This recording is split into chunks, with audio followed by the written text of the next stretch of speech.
Hello, everybody. Good morning. Welcome to sunny and clear Vila Real, Portugal. So we are here once again. Hopefully you joined us yesterday for the first couple of rounds of qualifying.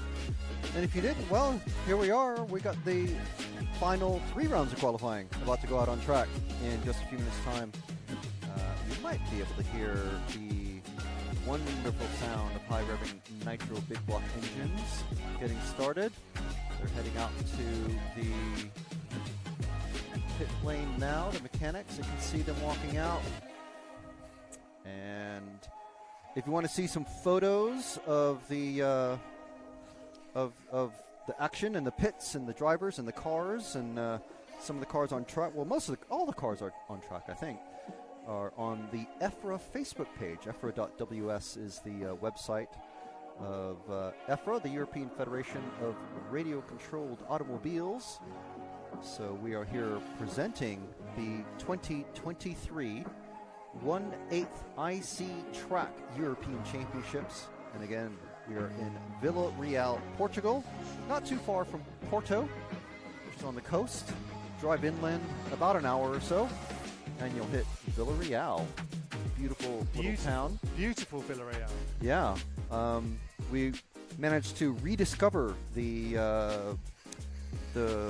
sort of the main courtyard, or the city center, I suppose, of the town. Yeah, been here a few times, and it is such a beautiful little town, or big town, small city, big town. It's got that sort of feel to it. There's a university, so there's lots of like street art, like some cool painted the gable ends of buildings, stuff like that, and it's really nice. Lovely little place. Love coming to Vila Real, and we do also love X-Ray for providing sponsorship for this, providing us with sponsorship to bring you this excellent coverage for the weekend, and also Lens Buddies, who are, if you're not aware of them, if you're not into the high end, the sharp end of the racing scene, they're one of the bigger body shell producers on the market.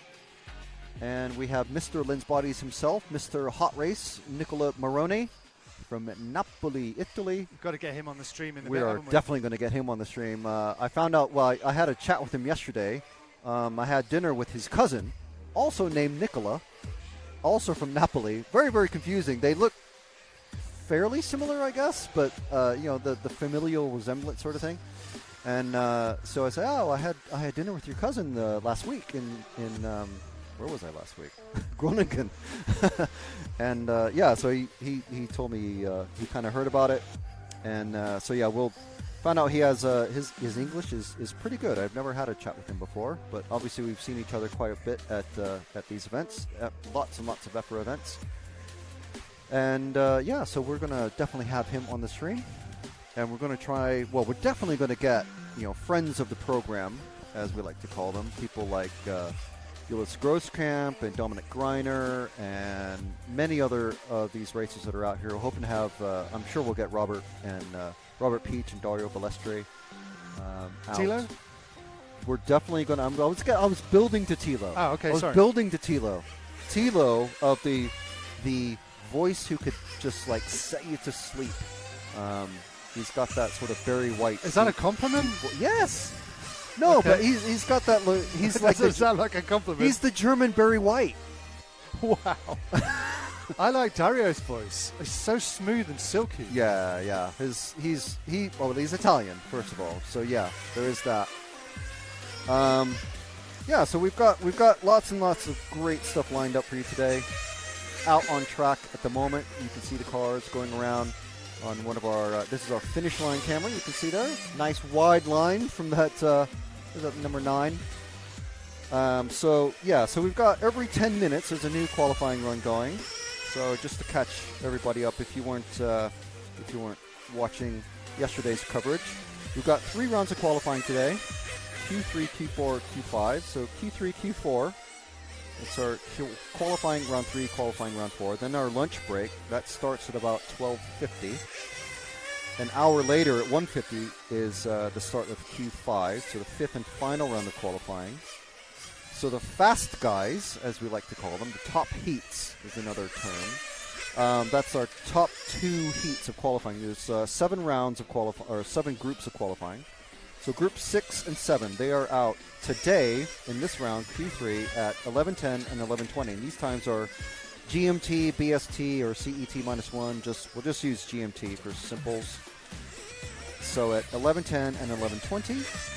And then for Q4, they're back out at 12:30 and 12:40. And at we're going to have a bit of a lunch break. I think we're going to go on pause or come back as a separate thing. Do we know, Matt? Undecided. Okay, undecided. But either way, keep your ears peeled for at 2:40 and 2:50. The easiest way, actually, because we're not sure whether we're going to, because it's a long lunch break basically, and just showing an hour of nothing happening, flags waving. It's beautiful to watch flags wave in the wind, but it's not all that engaging when you've seen cars flying past you at 80 miles an hour. So we may go off stream and come back. The easiest way to solve that, actually, is to either subscribe on YouTube to either EFRA YouTube channel or RC Racing TV YouTube channel and hit the bell icon. And what that does is, I know you hear this from all sorts of YouTubers, but what that does is it sends you a notification saying, so-and-so is live. So you can do the same thing on Facebook as well, on EFRA or RC Racing TV Facebook. Frank. Yes. Oh, qualifying started. Sorry. Qualifying has started. I have exciting news. I'll bring it to you after qualifying. Okay. Needless to say, welcome and we love you, Luca Grimaldi. Over to you. Okay. Hello to Luca Grimaldi. Yes, so qualifying First ever RCTV hero. Anyway, go. All right. Oh, sweet. That's perfect. So that's the first person that Matt is going to be sending some stickers to. Yeah? Yep, stickers on the way to Luca. Bam, bam! And Luca, if you have any requests of who you'd like us to follow, yes, bash it in the chat. Yes, and we we'll will look do at your comments first. We will follow Luca's follow requests first before anybody else's. So if he goes, follow this guy that only I know, that I met one time 10 years ago, I'll recognize his name, and he's racing here. So he's in this heat, or he's in the heat in about 10 hours from now. We're going to follow that. So that's what being an RCTV hero does. So in case you're curious. Oh, and you get free sticker sheet that we're passing out to people. You'll see photos in the of bodies of people like, I don't know, Gillis Grosskamp and hopefully Dario Balestri, Greiner, and who else has it? Oh, Filippo Dominine has a couple stickers on his car. Robert Peach, you may have heard of him. He's got some stickers on his car. So yeah, there's a few out there on track already. But let's very quickly. These guys are these qualifying heats are very, very quick. So all of this chatter, we're already halfway through the first round of qualifying for these guys. So car 1 is Javier Corbalon Monserrate from Spain. Jose Felix from Portugal. Cristiano Coelho from Portugal. Not Bruno Coelho's relation, probably. Carlos Sanchez Lopez from Spain. Francesco Armano Rinaldi from Spain. From Portugal, we've got Ricardo Sousa. Constantino Salkas and Jose Angel. Well, okay, sorry, I thought the next guy was from Greece as well, but obviously he's from Greece. From Spain, we have Jose Angel Gutierrez Boet, and from Greece we have Antonis. Now this is going to be a difficult one in car 9. Kara Georgiou. Oh, that wasn't as hard as I thought. Okay, so who are we on right now? We're on the green car of the driver of the green car coming down the main straight. Across the finish line now. That's car 6 of Ricardo Sousa. Ricardo out there doing some laps. Going down the pit straight now. Sousa currently in 4th position. Corbalon, Gutierrez, Felix, Sousa. Felix just popped up. Sousa staying in 4th position as he comes across once again. Oh, no, he's popped up in the 3rd. Gutierrez, Sanchez, Kara Georgiou. So it's Soklas. Coelho falling out of this one. Oh, and yeah, there's the car 3 just being retrieved by Gillis. No better turn marshal to turn marshal your car than Gillis Grosskamp. Although I do have the dubious honor of having Masami Hirosaka turn marshal my car at one of the many NORCA Nationals I went to in Las Vegas. And the reason why he had to turn marshal my car in the very first corner of the race when I didn't touch anybody, can you guess? It's because I didn't glue my tires to the wheels. There you go. So, yeah, that was demoralizing. Hey, there's Masami getting my car. And he's picking up my tires as well. So that was good. Yeah, so that is the run finished. Felix Corbelan, Felix Gutierrez. And they're coming across these greens could be a little bit more differentiated. Because when they finish, it goes to dark green. But when they're not finished, it's this very pale green. You know what I mean? Something for our developer to do, maybe. So there's our finishing order for the first run. Portugal, Spain, Spain, Portugal, Spain, Greece, Greece, Portugal, Spain, Portugal. And look at that beautiful blue sky. That is what we've got to look forward to today. Absolutely gorgeous weather at the moment. Yesterday we peaked at about 32 degrees, which is for Brits, yes, it's hot. But it's only like 85 degrees or something like that, or maybe not. I think it's like 80 degrees. It's not very hot. At the moment, it's 29.5, but that's because the sun is shining on my little temperature gauge. 42% humidity. So it's pretty chill. It's nice. Give me just one moment.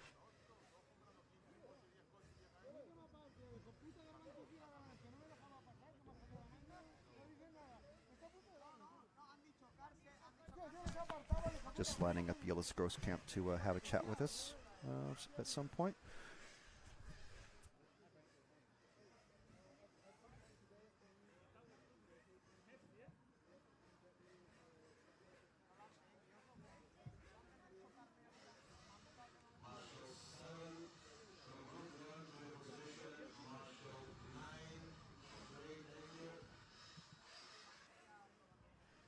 So Gillis giving us a very definite, yes. When he TQs the next run, he'll come over and have a chat.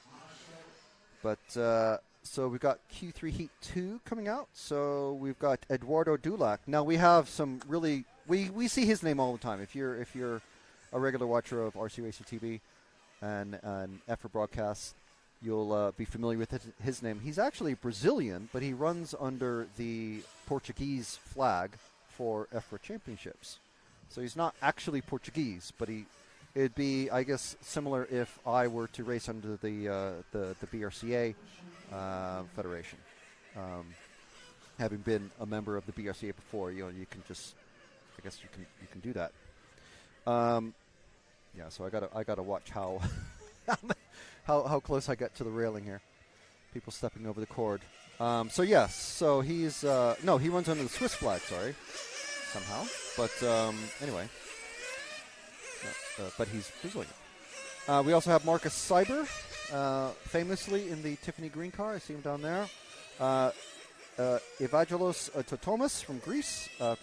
Francisco Vidal Cardona from Spain. Gianluca Del Cielo from Italy. Florian Lawyer from Austria, Duarte Faria from Portugal, and from Spain we have Manuel Angel Picon and Alberto Fernandez Vidal. So the only problem with the three-name Spanish system and the layout of the names in the qualification sheet listings that we've got is that I'm not sure. Sometimes when it's Manuel Angel, and I'm pretty sure Picon is the last name, but if it looks like three first names, it's very difficult. So apologies if I do get some of these wrong. We will be paying attention to the chat. So we are, of course, welcome people to the chat where you can participate and partake and get to know your fellow RC-loving friends out there in RC Racing TV land. Just bringing up the chat right now. There we are. So, yes, good morning, everybody. Yes, Basher NZ saying zing zing. That's actually a good hello for Nitro events. Hello from Tasmania. Well, hello to Tasmania, Australia.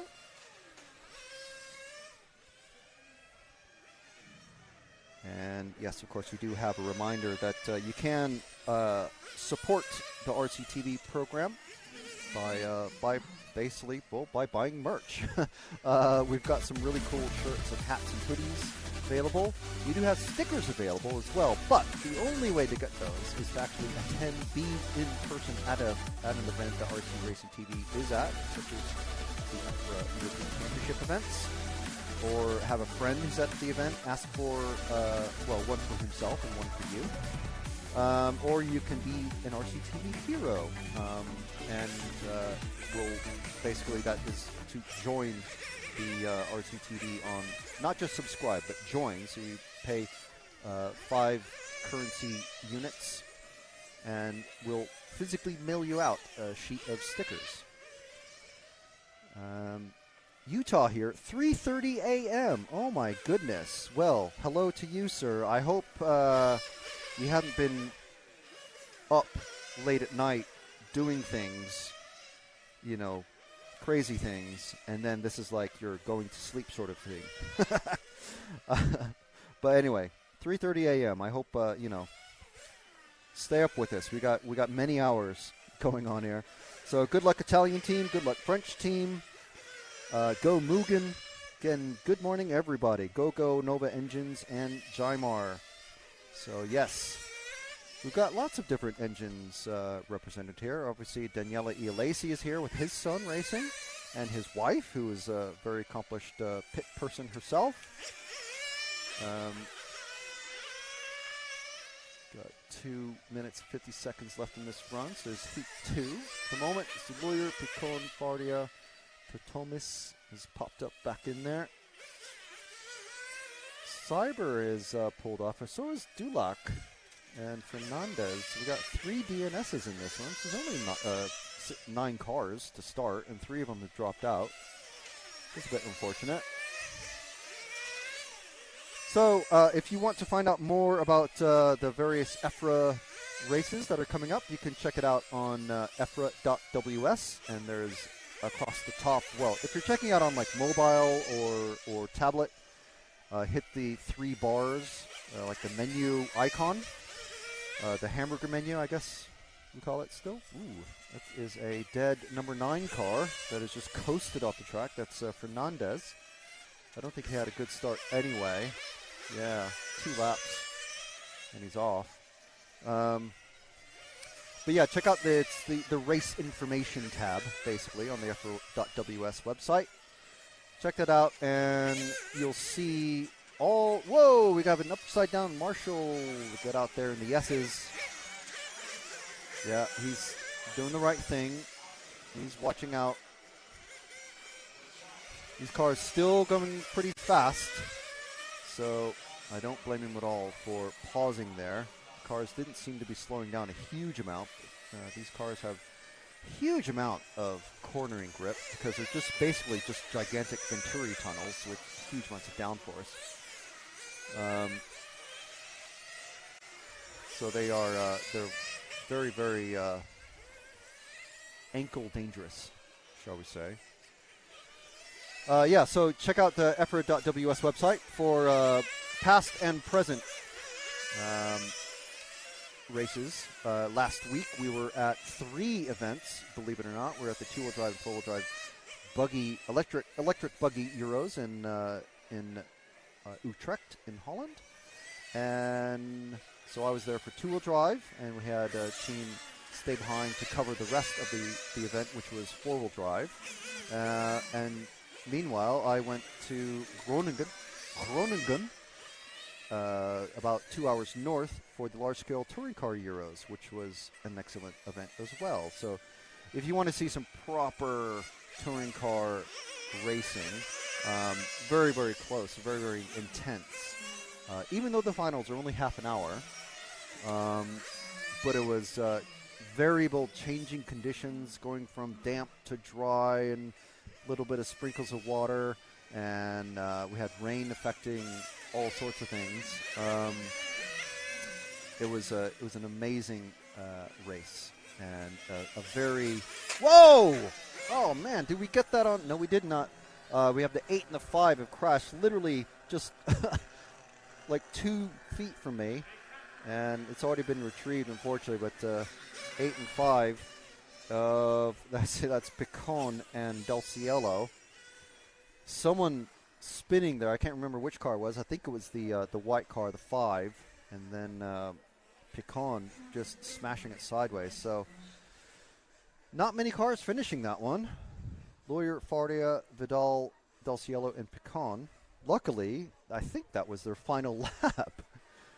I hope that wasn't a case of the 5 car just immediately smashing on the brakes as soon as it came over the loop. It didn't look like that. I think maybe he ran out of fuel right at the very end. These cars running very, very tight on fuel, especially at the, shall we say, the lower end of the grid.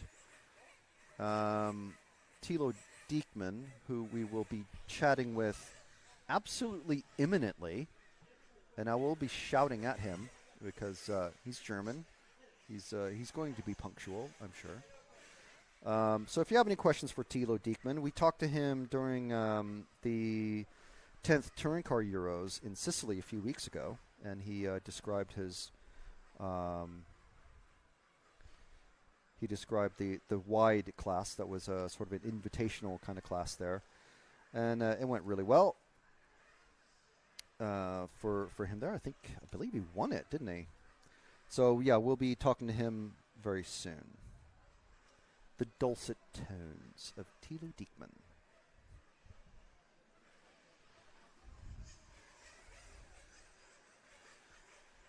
So I'll be waving to him very soon to give him a chat, and as soon as we have the rest of our production team within line of sight. I'm not sure if something has happened and Matt has disappeared off somewhere.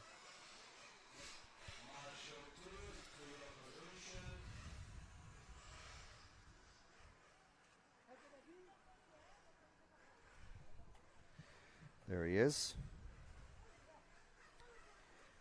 So, yes, we have various teams. So let's see what countries we've got represented. Obviously, we have Portugal as the host country. Spain, obviously, very easy for Spanish racers to get here. Although, if you live on the other side of the country, like Valencia, Barcelona, it's actually easier to fly because it's about 1,000 kilometers. It's quite a ways, 600 miles or so, and going across Spain. It's a beautiful country to drive through, but it is a lot of kind of deserty, sort of wooded sort of areas. So it's a long drive, 600 miles, if you think of it. It's, almost the complete distance north-south of Britain, from Land's End to John O'Groats. So it's, yeah. I mean, it's not quite as far as wide as Texas, as I like to tell people, though. But anyway, Portugal and Spain. We've got Greece, Austria. Lots of Austrians staying in. I think Team Austria, the entire team is staying at our hotel. We come across them most evenings and mornings. Obviously, that's a nitro race, so we're going to have Italians here. We have a good group of Team Italia. We've got a few Germans, several Germans, I should say. We've only got 2 Brits, though. We have a couple of Danish racers. We've got John Ehrman and Robin Hertong, and obviously Gillis Grosskamp. So very few. We're missing Robin de Hont, actually. I need to ask Gillis about that. where Robin has gone to. Team France has a good handful of racers, possibly slightly more than Germany. No, I think Germany probably outnumbers France in terms of teams here. And just a couple of Swiss racers. Kurzburg is obviously the main one. We've seen him do very well at Euros in the past. Silvio Hackler, I did ask Tilo about it. I can't remember what he said, but obviously the Germans and the Austrians are, they're neighbors, so they kind of are aware of each other, obviously. There's another Swiss racer somewhere. Oh, Eduardo Dulac. Oh, Victor Wilk is the only Swedish racer. So Group 3, which is out on track now, this is their warm-up period. We've got from Portugal, Jorge Raut, or I think it's Raul Jorge Prata. Tobias Hepp from Germany. Iker Sabra Corbelan from Spain. Nuno Alvaro Orcas from Spain. Alain Levy from Austria. Christian Lopez from Spain. Nuno Ferreira Pinto from Portugal, and from Spain we have two racers, Carlos Sanchez Labernia and Tony Forne Tomas, or is it Tomas Tony Forne? See what I mean? See what I mean about the three names? It's difficult. It's very hard. And then from Italy we have Luca Manganella, who if I remember right, didn't have such a great result yesterday. If you do want to see the overall results at the end of each of the runs, you can log on to myrcm.ch and see how all of these guys did yesterday and who missed what and all that. I have a lot of things to look at, so I have the listing in my hands and obviously the schedule. I have the live screen next to me. I have drivers walking past left and right, so I don't have another screen. I mean, I could have another screen, but it's just one more thing to look at when there's loads of action on the track. So Tilo is out there.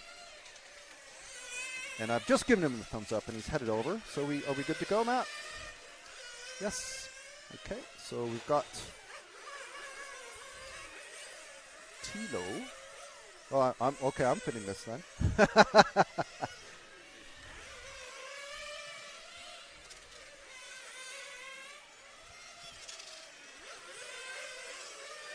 So we're just Matt is doing the setup. Yeah. So we're good. Okay. All right.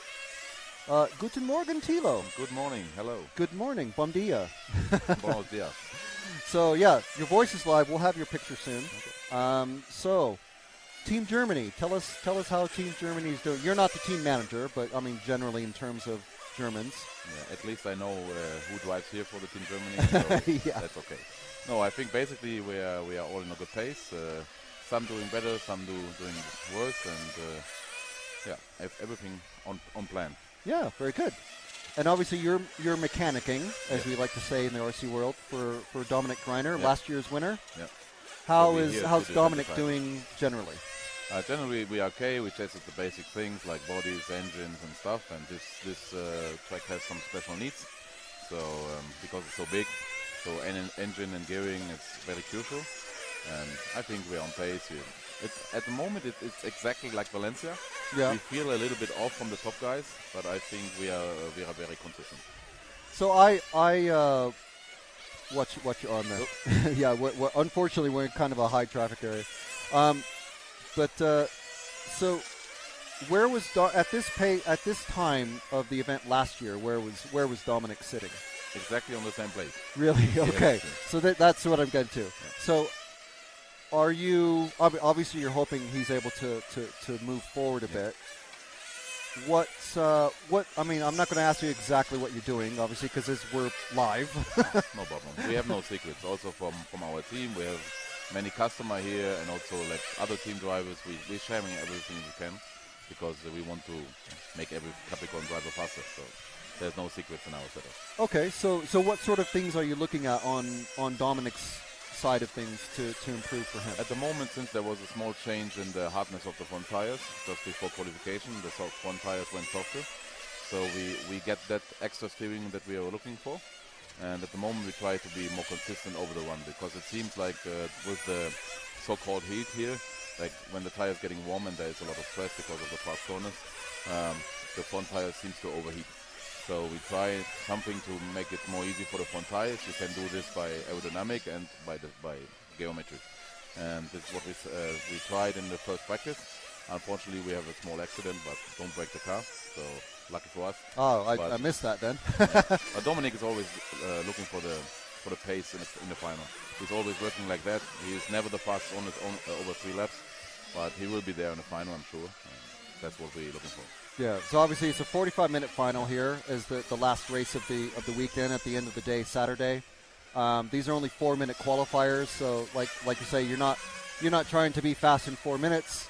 Oh, we try, but we're not aiming for having the fast pace on 4 minutes. Like you can run for example, you can run the car very low, so you have a very low center of gravity. For sure, it's faster and you get more steering, but it's not going to help after the second fuel stop when the car's just touching the ground. And just for my own information, where did Dominic start in the final last year? Last year, in the final, we started 6th, I think, but really? we had a problem in the first lap, and we came out very last. Yes. So we made our way from, I think, 11th position to the front in the very last lap, or 2 laps, I think. Yeah, I mean it's a great clip on yeah, it is. that we've shared. I don't know. I wouldn't say millions, but thousands of people have seen it. Obviously, so it's a really good clip. So yeah, that's really interesting. So now I've seen a few of the guys at this end of the qualifying run out of fuel, sort of at the very end.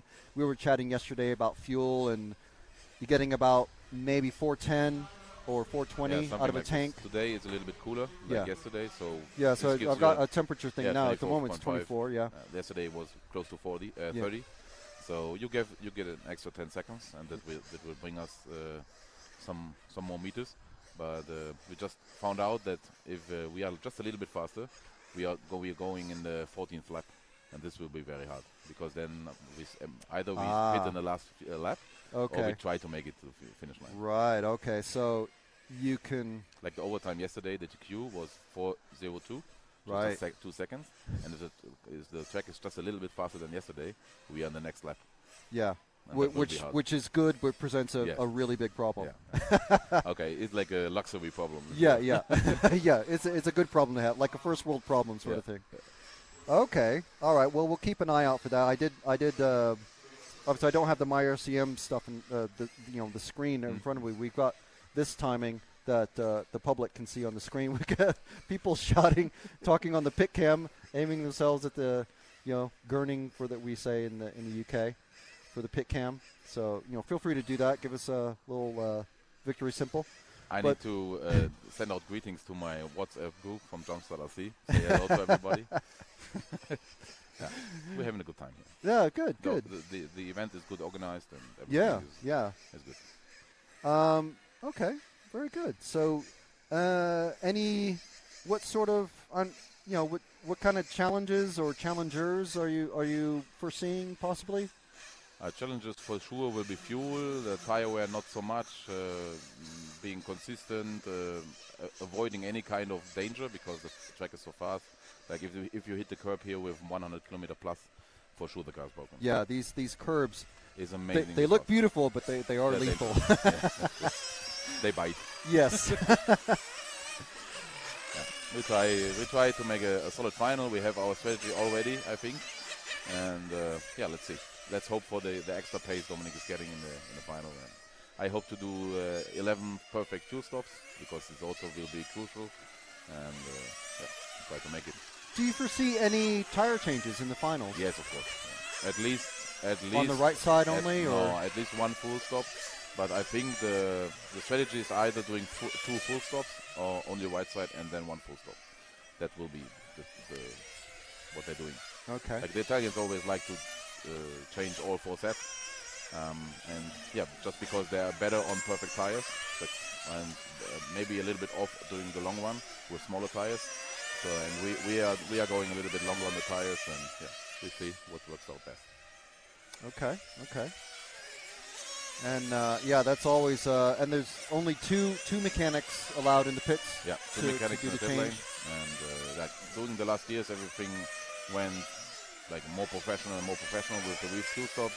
Now everybody has like a very good team, and here also is a little bit different because compared to Valencia, the pit lane is higher, Yeah. so it will be a little bit different, and we'll see how this works out. And It's yeah, also very, very delineated how wide the mechanic area is, isn't Yeah. it? Because of the pipes that are in the pit lane.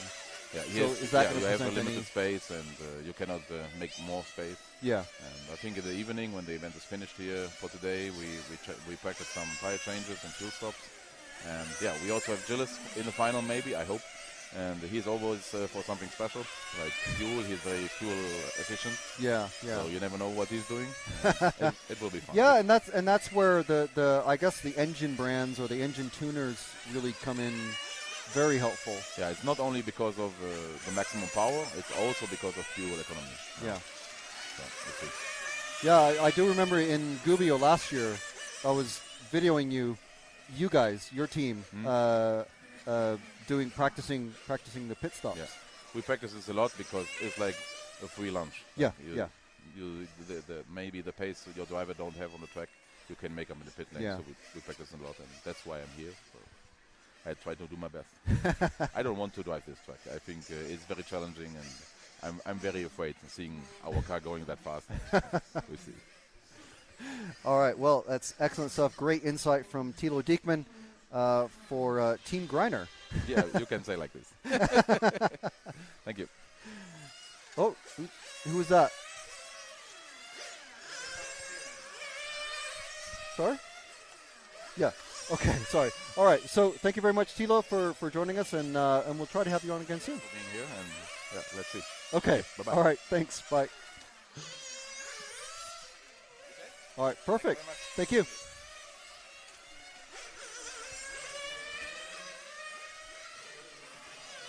Right, so Tilo Dickman from Team Greiner and Team Germany. So, Heat 4 out on track now.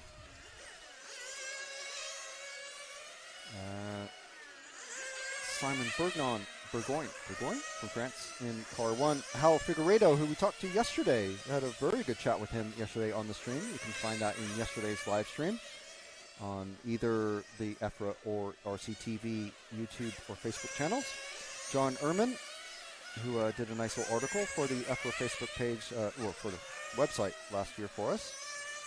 Jorge Martinez Agudo from Spain. From France, we've got a couple racers, Antoine Gachette and Fabian Berenger.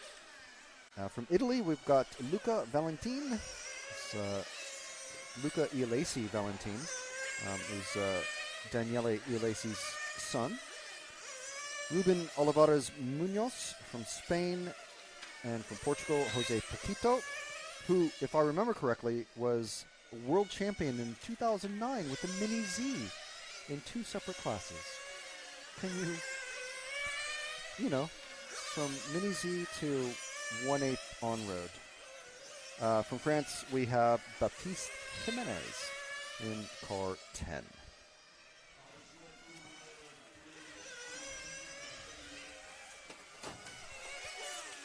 Car 3 has just crashed in front of us. It's John Ehrman. Whoa, and flipping around him is one of the other cars. I think we caught that. Want to hit the mark button. I think we caught that. Hitting the inside curb is this white and red car following very, very close. This is about as close as you can safely follow on these cars. Tilo was telling us earlier off camera when we were having our chat in the pits. That distance of 2 or 3 meters or yards is about as close as you can get, really, because the downforce that these cars create, it's basically just a massive Venturi tunnel, like you see on World Endurance Championship cars or Formula One cars. And you get too close and you lose downforce, so you cannot follow. It's not like touring car where it's a very blunt end of a passenger type car, and you're able to follow very closely.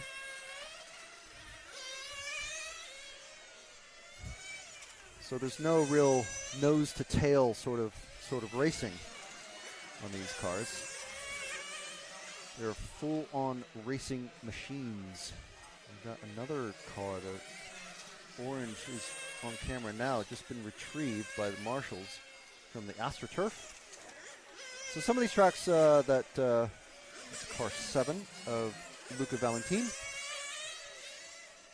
So I think this, I need to ask Daniele, but I would wager this is probably his first Euros. I mean, I think we can say that his fuel strategy and engine are going to be tuned to absolute perfection. And he's pitted just a couple of feet from, about a meter from Dario Balestre. So I would imagine that his car setup is going to be really, really good. He's a young driver, and at this rate, he's probably going to be the top driver in the category this weekend. He was in Almusafas, so he did this last year.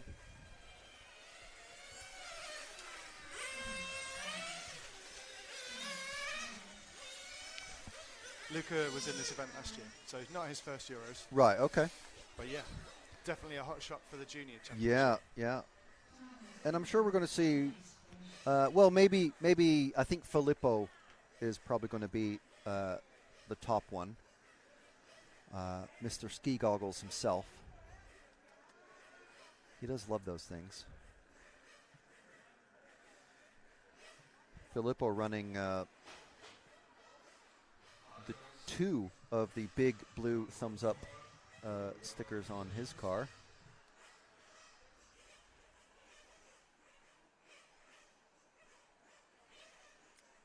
So we've got Group 5 going out now. This one has Lamberto Collari, multiple world champion Lamberto Collari in this same category. And as the inevitable march of time goes on, yes, he's not quite as fast as he used to be, but he's still racing, still enjoying it. He gave us a big smile earlier, taking his photo of him in his pits with his mechanic. The pits here are absolutely fantastic, I have to say, because the nice, great sunshade, very high up. I mean, some pits that we go to, you can just reach up and just above your head is the underside of the roof. But here you'd have to get on a very high ladder to do that.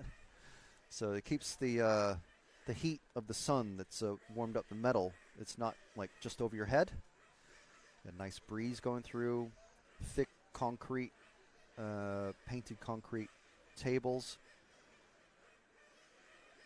Perfectly placed for standing and working on your car. And very nice location here. Right next to the town football stadium, actually.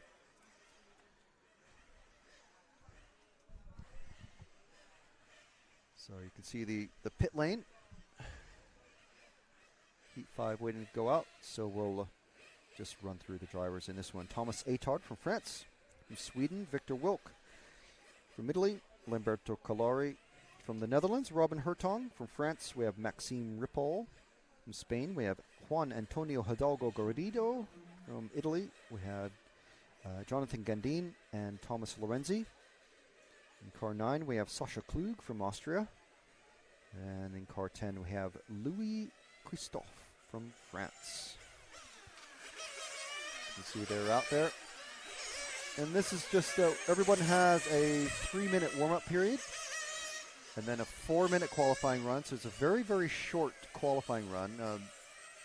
If you're used to the RC Racing TV coverage of electric, and I suppose even the Nitro Touring. 5-minute qualifying. With the 8, even with the larger fuel tanks, these things use quite a bit of fuel. They're very thirsty, so they only run about 4.5 minutes at most on a tank of fuel. And in the heat, it's even less. And if you're not familiar with nitro, it's because you have to run a little bit richer, a little bit more fuel. What that means, going in through the carburetor into the engine, and it's the oil in the nitromethane fuel that helps cool the internals of the engine. The rest of the engine is covered with fins, and there's a big machined aluminum heat sink head, which the air flows over. It sticks out of the car body, and the air flowing over it. So that's these are air-cooled engines, but also, in a way, liquid-cooled because it's the oil in the fuel, which is synthetic and natural castor oils, depending on your fuel brand that you use. And I think they're using 16% nitro fuel, because that's the EU regulations for world championship races. The track, I believe, or the local federation has to approach the government for dispensation to use fuels like 20 or 25% nitro fuel. So you can't just run like 30 and 40% fuel and just go crazy. So it's quite limited, and everyone using controlled tires from a single brand. So I believe, well, obviously you have to pay for them. I'm not sure if the entry includes a set of tires. Usually, I think in American big races that is usually the case, but not for the European Championships. It kind of depends on the category of cars. So it's why we cover a lot of categories. So it's sometimes a bit difficult for me to remember exactly what the qualifying and tire legalities are for each of the classes. So the cars coming out to start the qualifying runs are being counted down from 10 by the computer voice. Horn has just sounded just now. So that means the next time everyone crosses, they will be starting their lap. And we're going to start with this car 3 of Lamberto Calari. Perfect choice. Going around the Omega, down the pit straight, into the hairpin, and then powering up. These cars fitted with 2-speed gearboxes. He's already on his second gear. Touch a brake potentially. I'm told, look at the distance he's got already on the rest of the field. I'm told that basically these cars are just on throttle almost all the way around the track. They have solid rear axle, so similar to the current spec of 12-scale on-road cars, but they have a front one-way axle. So they are four-wheel drive, got belts running all through them. From front to rear. Alberto crossing the line again. Starting his fourth lap now. Well in the lead. He's got no one around him. Alberto on potentially a pretty good run here with 3 minutes left to go. So let's drop back to this gaggle of cars. These two is... This is car 5, the white and blue. That is Maxime Ripoll, who was giving us several mentions on Facebook. So thank you very much, Maxime, when you watch this race back later. Now, most of the races that I talk to, when I ask them, do you watch back ever the races that you're in? Oh, yes, always. So just on the off chance that, they're not, these guys come out here with a friend who is a mechanic for them, or maybe a team of drivers, and they're not always out here with the camera to video their entire run. So when they're able to, when we're able to get them on camera for several laps, we can give them a mention. But they use it as training, basically. But let's move up a couple of cars to the number 4, the white and gray car, just coming through the Omega now. He's just 2 cars ahead. Let's see, I think one car back, Jude. That one there. There we go. Car 4 is Robin Hertong from the Netherlands. So Maxime trying to work his way through car 1. That's Thomas Atard just behind the car that we're following. That bright yellow car is Thomas Atard. So these guys hitting at least 60, 70, 80 miles an hour down the main straight. We're not sure exactly, but I'm gonna guess. We've got a dead car just being retrieved. Can't see the number. That's okay. Kalari still running away with this one. Just under a minute left to go. So I think round 4 we're going to have a few more people to talk to. Hopefully we've got Gillis lined up, so he knows we want to talk to him. He knows where we are. Victor Wilk. I mean, the expected names are at the top of the list here. Kalari and Wilk. I should say Vilk. Fritz Klug is also a name that we're very familiar with. Atard is a familiar name. Maxime Ripoll in the 6th position at the moment. These guys counted down from 10 again. And that's the finish now. So all that time. Ooh, Maxime getting sideways going down. Don't think we got that one. That was a really good recovery. The sides of these cars basically act like huge sails. So if they do get sideways, they get the wind kind of just pushes the car back into position so that the nose is facing the direction that they want to go. The aerodynamics on these cars just has a huge effect. And the new thing now is, if you're familiar with F1 and you know the windscreens that the drivers have in front of them, the clear windscreens, the they're maybe just a 25 or 30 millimeters high, like about an inch high.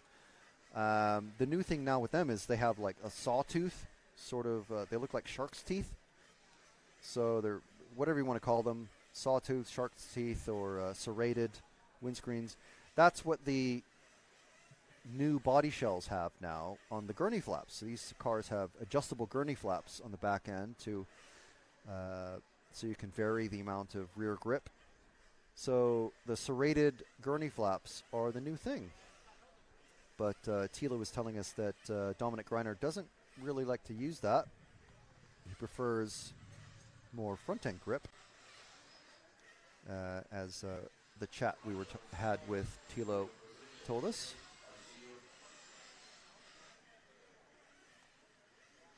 So during the lunch break, I'm sure we'll be getting we'll line up. I'm not sure. Is that? Well, we're still not sure whether we're going to go off air for the lunch break. But like I was saying, if you subscribe to either the EFRA channel or RC Racing TV and hit the bell icon, and what the bell icon does is, I know you hear this from YouTubers all the time, you'll subscribe and hit that bell. What that does is it tells you on your phone or your tablet, and I think even maybe in the browser, that once you go to the tab and on your computer, it'll tell you, so-and-so is live. And you go, yes, RC Racing TV, yes, okay, so let's watch it. And so do that just in case we do go off air. But I was just thinking in my head, we might be able to talk to several of the drivers during the lunch break.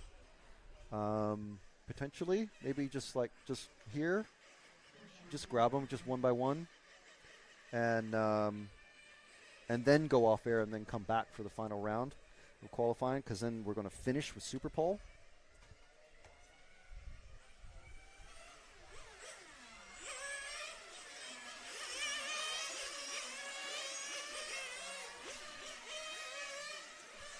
And yeah, so make sure and do that. So before we get started with Heat 6, which are our second to last race of qualifying, group of qualifying, we do want to give a massive shout out to Luca Grimaldi, our very, very first RCTV hero. We bow to you. We send you many, many folded hand namaste emojis for being our very first hero. And now you, at this point, you're going like, okay, how can I get these emojis? How can I get a name shout out on RC Racing TV in such a manner that Luca Grimaldi is getting right now? Well, I'll tell you how. you join the RCTV channel on YouTube. That's it. That's all you do. And what do you get for your 5 currency units of support? Well, you get not only the warm embrace hug of knowing that you're supporting the best live RC production in the world, you also get a sheet of RCTV stickers. You get priority commentating powers because you get a special badge that only you will have as an RCTV hero. Only RCTV heroes get this.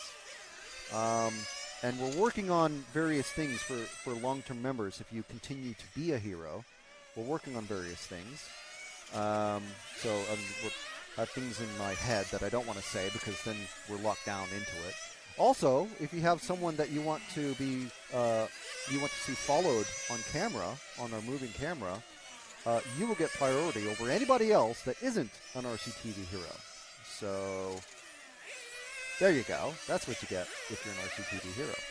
Plus, you're a hero. You're a literal hero. You're helping support RC Racing TV, and RC Racing TV supports RC Racing, and RC Racing supports RC. So, in effect, you're kind of like saving the world. You know, that's what heroes do. So I think that's a pretty cool thing. And if you think it's a pretty cool thing, definitely be an RC Racing TV hero. So, before these guys get going for real, they're still just doing their, so you can see their refueling time is just starting down, or counting down, I should say. This is the 2023 EFRA 1/8 IC Track European Championships, brought to you live by RC Racing TV for EFRA from Vila Real, Portugal. So I think we're following the car 1. No, we're not. We're following the car 8, I think. Car 8 of Mattia Colavo. No, Tim Wood from Great Britain. So I know that we had someone ask for him previously. We'll follow him for a lap or so. This car 8 here, the white with some, shall we say, orange with white on the side. We've got Nicola Moroni in this one. So we'll find the car 1, which is one of the few white cars out there. So Jude just crossing the finish line now is car 1. And he's going into the infield, into the Omega. Down the pit straight is car 1. That's Nicola Moroni, Mr. Lens Bodies himself. So I'm gonna guess that he's running a Lens Bodies body. Now the body shells on these cars are they're very, very trick nowadays. They've got little scallops and scoops and the adjustable gurney flaps, which I was mentioning earlier, and the new serrated gurney flaps. They've got internal support so that the sides of the bodies stay perfectly vertical at high speeds. So Moroni coming across again, staying in the top spot. And if we drop back one car behind, that's Filippo Domanin, who's our ski goggles fan. Domanin is probably going to end up being our top junior racer. Domanin, very, very quick. So quick. He's running an X-Ray. I believe Moroni's running a Capricorn. I'm not sure exactly. We'll find out because we're going to be talking to him at some point, either today or tomorrow. But Domanin also want to have him on because if you look very, very closely, the blue spots just where the headlights would be, those are RC Racing TV stickers. And once again, the only way to get those is to be an RC Racing TV hero or actually be physically present at an event that RCTV is covering. So yeah, I gave the stickers to his dad yesterday. And I was asking, where's Francesco, which is the younger of the Domanin brothers. There's Filippo and Francesco. Dad's name is Fabio, of course. And so these two drivers, very, very quick. Moroni and Domanin, they are leading the way. That's positions 1 and 2. Let's see who else we can follow. Oliver Mack, maybe. Fernandez, Citrix, Viola. Viola's just popped into the second spot. Calavo's not doing so hot. Linu not starting. Linu has had a stomach bug all week. I was telling him I've been a bit ill myself. I'm just getting over it. but Linu, I'm not sure if he's even here, if he's not running this run. So very quickly, let's see if we can find Raiola, because he's doing quite good. Where's the car 7 at?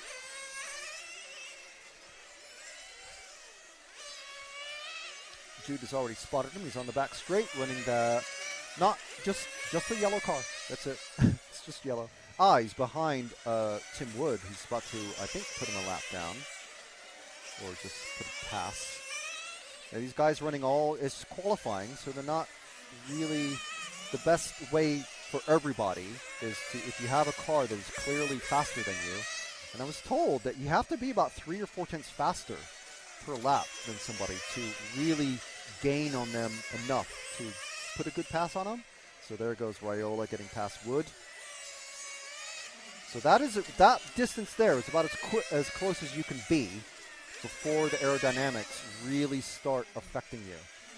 Obviously now Raiola's going to be pulling away from Wood, and Raiola, because of that passing, has dropped back a little bit. He's fallen out of second place. He's now third, now fourth. We'll see what happens when he comes across again. Popped into third. Coming down the pit straight. Oh, that was his last lap. So Dominique Marone Raiola. So Raiola was able to get up into second fairly quickly, and dare I say easily, but being behind a car that he needed to pass, that made him drop a position basically. And it's not Tim Wood's fault. I'm not blaming him at all. It's just the fact of attempting to pass with the aerodynamics of the bodies and this class. That's just how it is. You have to be quite a bit faster than somebody to put a very clean pass on them. Obviously, if they're racing for position, if that was like a proper heads-up race, it'd be a bit different. And Raiola would have probably done a dive bomb move somewhere along the way there, rather than trying to be as patient as he could be. There's only so much patience you can have. So the final and fastest group of qualifiers is out on track. The next time we will see them out on track, the next time we'll see Group 6, which was the heat that just finished.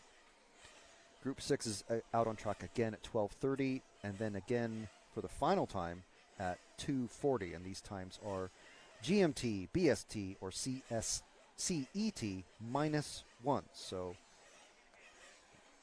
I keep saying we're just going to stick with GMT, but I wrote it down, all that, so I just mentioned it anyway.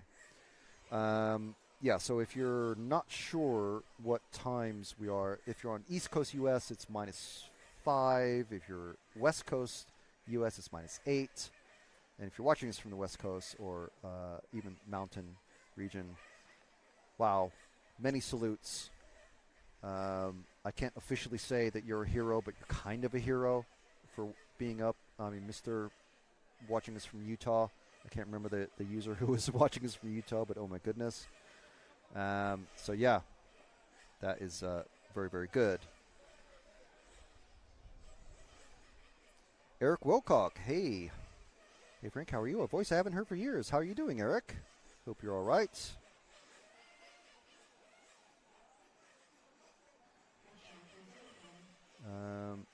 Tilo D'Angelo says, thanks EFRA and RCTV for the coverage. And now, come on, it's Italy.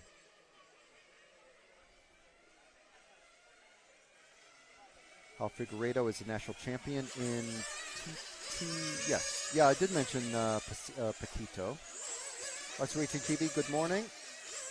Come on and good luck to all the riders. My support will be for the Italians.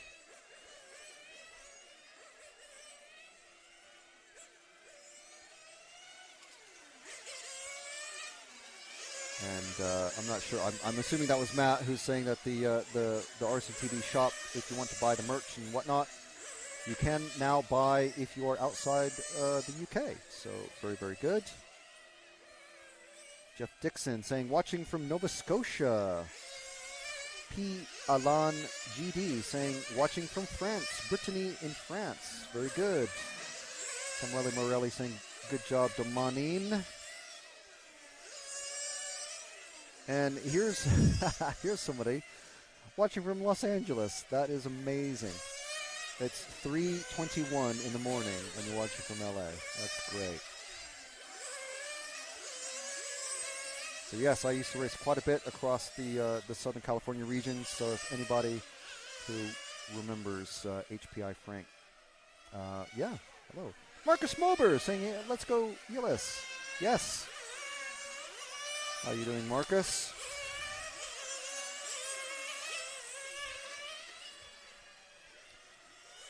So these guys out on their warm-up. 3 minutes warm-up, 4 minutes of qualifying, and then a 3-minute changeover as the mechanics take the cars into the technical area, and the mechanics for the next group come out into the pit area. That's the normal routine. However, after this race, there's a bit more of a break, I believe. Yes, there's about 10 minutes extra because it's just a changeover. There's always a bit. We have time. There's only 7 heats. But in this one, we've got Robert Peach from Germany. Everybody saying Robert is the fastest one here. Even Dario Balestre, who's in car 2 from Italy, who's the overnight TQ. But let's see what Peach does today. Tony Gruber from Germany in car 3. Francesco Tironi from Italy. Mirko Salemi from Italy. Gillis Grosskamp from the Netherlands. Dominic Greiner from Germany. Simon Kurzbruch from Switzerland. Alex Thurston from the UK. And Andrea Catanzani from Italy. Peach and Catanzani both had 0 points, or maximum number of points, whatever. DNFs, basically, in the first round. So that's potentially why Robert is, I think he's overall 4th after 2 rounds. So who are we with? With the first car coming across, this is Robert Peach. We're going to stick with him for a couple of laps at least. This is Robert coming across. He's running those RCTV stickers. He is a hero. Multiple European champion in this category, running so well last year until the last couple of laps. He's running almost a peach-colored car, actually. I don't know what German for peach is, but he's running the number 1, and he is, well, Tony Gruber comes across, steals the top position from him. Just dropped back 1 car, and I believe that is Gruber. No, it's the number 8, sorry. Simon Kurzbruch. So we're going to stick with him. He's a fast guy. All of these guys are fast guys. This is the fastest group after timed practice. So everyone gets several rounds of free practice with them just timing themselves, and then there's controlled practice, and then there's timed practice where 3 consecutive laps set your qualifying order, and you stick with the same group of racers in qualifying. Just drop back another car. I believe that is Dario Balestre, our overnight TQ, in the white and gray car behind him, car 2, that is. And he's got his mechanic Massimo and his, I believe it's going to be his engine tuner, his energy fuel man with him. Dario Balestre going down the straight, rapidly catching Kurzbruch. Kurzbruch giving him plenty of space. The smart, wise, and good thing to do when you're qualifying in this manner. So let's drop back 2 cars. The bright yellow number 4 of Francesco Tironi, running an Infinity. He's on the straight now. Coming across the finish lines, Francesco. I mean, he and I had the same name. And we're basically, that basically makes him about as good as me on the track, which is amazing. Or me is about as good as him, I should say. Francesco is crossing the finish line now. Let's drop back another car, the car 5, the other bright yellow car, just going through the Omega just now. There we are. Coming down the pit lane, the car 5. That is Mirko Salemi. I believe he's running, no, I think a different driver. But let's see. I think it's a Capricorn. There's the stickers on the side.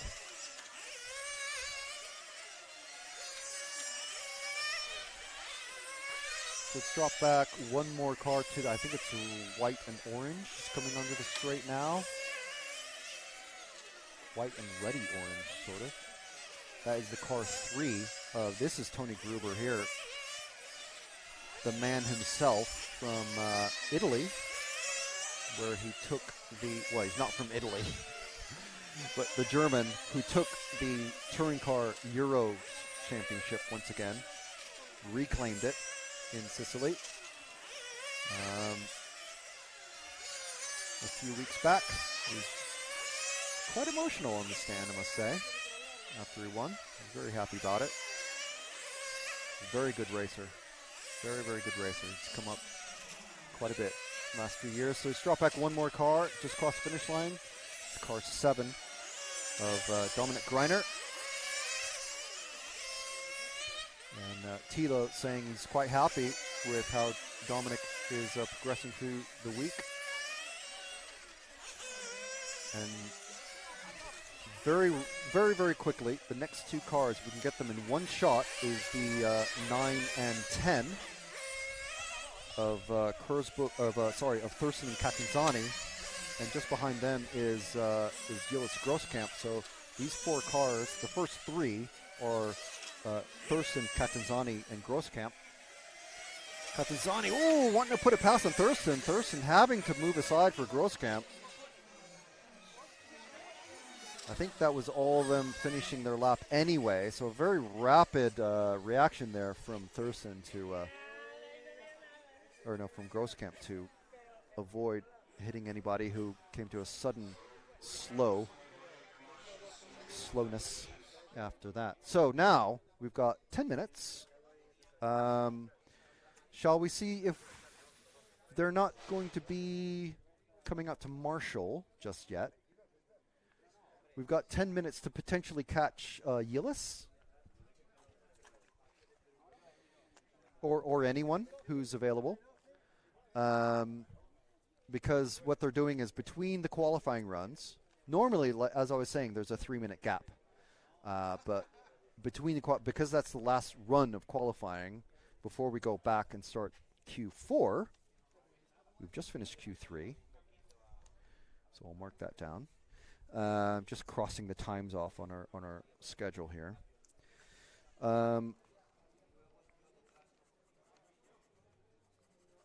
Yesterday there was a slight bit of confusion the first time we had a big long break. The marshals, the poor Group 7 marshals were sat out in the sun for about 5 minutes, going, where are the cars? Why? I mean, and even the mechanics for the next race, they were revving their cars.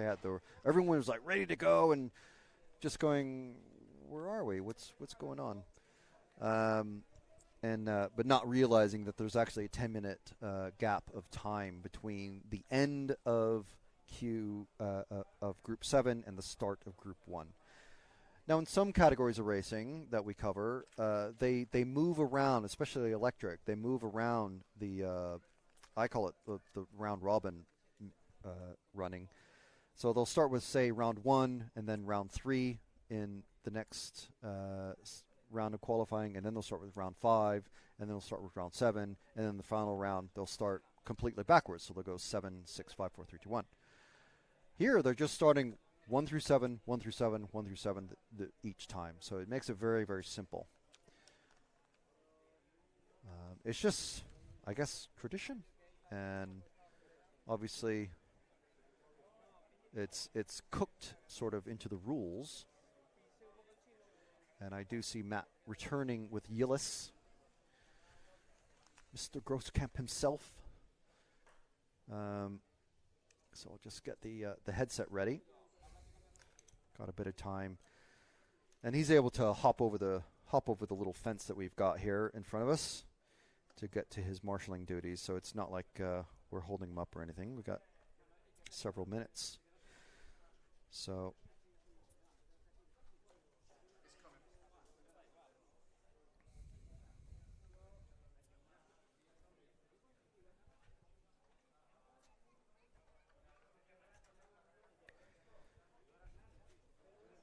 Just waiting for Gillis to make his way through the hordes of groupies.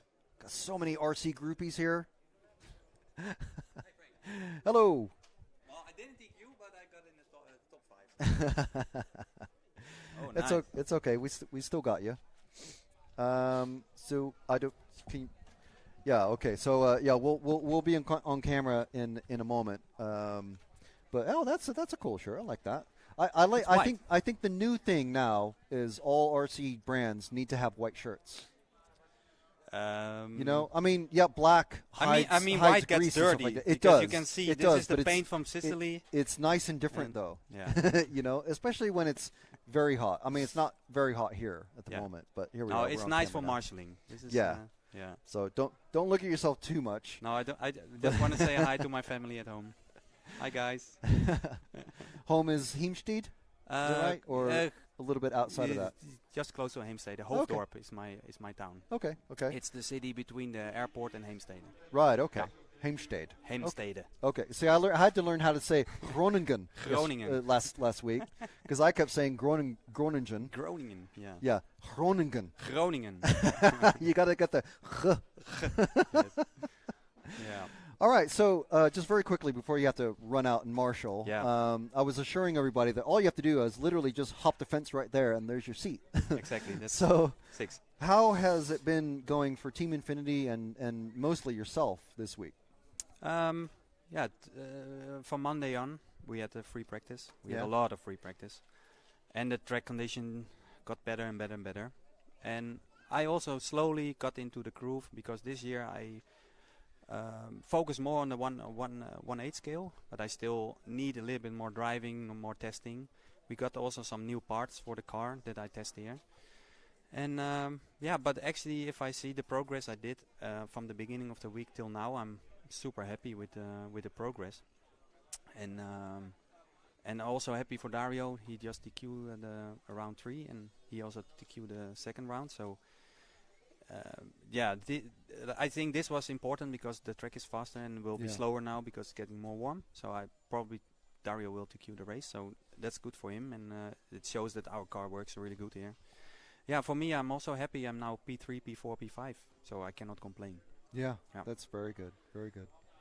And the rest of the team, anybody else that you see might be able to bump up? I mean, we saw Raiola was doing well in his heat. Terroni was also pretty quick. I mean, of course, all the Italian guys. Nicola is fast. Francesco, Carmine. Lamberto had a good run now. Yeah, so he did. He also I noticed that. Get his car better and the engine and everything. Also Victor, he's slowly getting there. Of course, for him it's all a new experience. The 1/8. He's a fantastic driver, of course. He got a lot of talent. But 1/8 is not only the driving. You have to understand the car. You have to understand your mechanic when the engine is too lean, too rich, when the gearbox have to shift, and this kind of thing he still have to learn. But I think he's in a good way also with this. Yeah. No, his name's quite familiar to us. I think, does he usually run electric touring cars? Right? Yes. Yeah. He mainly in the past he only drove electric touring car, and since he is with us or Infinity, he slowly start to drive also the Nitro. He did really well in the 110 World Championship. He got the 4th position. So yeah, we all know he can drive. He was on the podium in the World Championship for the touring car, and he was always there when I drive with him together in the Tamiya team in the past. He's a super fast guy. Yes. So, what are the challenges that you guys are going to try to overcome? Obviously, Dario, he's doing pretty well. It's not like he needs any coaching, but any challenges for the rest of the team? You can see now that there are 3 guys clearly a bit ahead. That's Dario, Robert, and Tony. Yeah. And then the rest is pretty close. Yeah. And yeah, so I'm more thinking about tomorrow the semi, because I think even the SUPERPOLE gonna be difficult because either Dario, Tony, and Robert are in there, and they have the pace a bit more. But again, I slowly coming closer, and but so yeah, my focus is semi to start first or second in the semi tomorrow, and yeah, because it's a long track, it's very important that you not come in too late. Yeah. Because it's really you can drive 4 minutes 10 for 20 on a fuel tank and it's empty.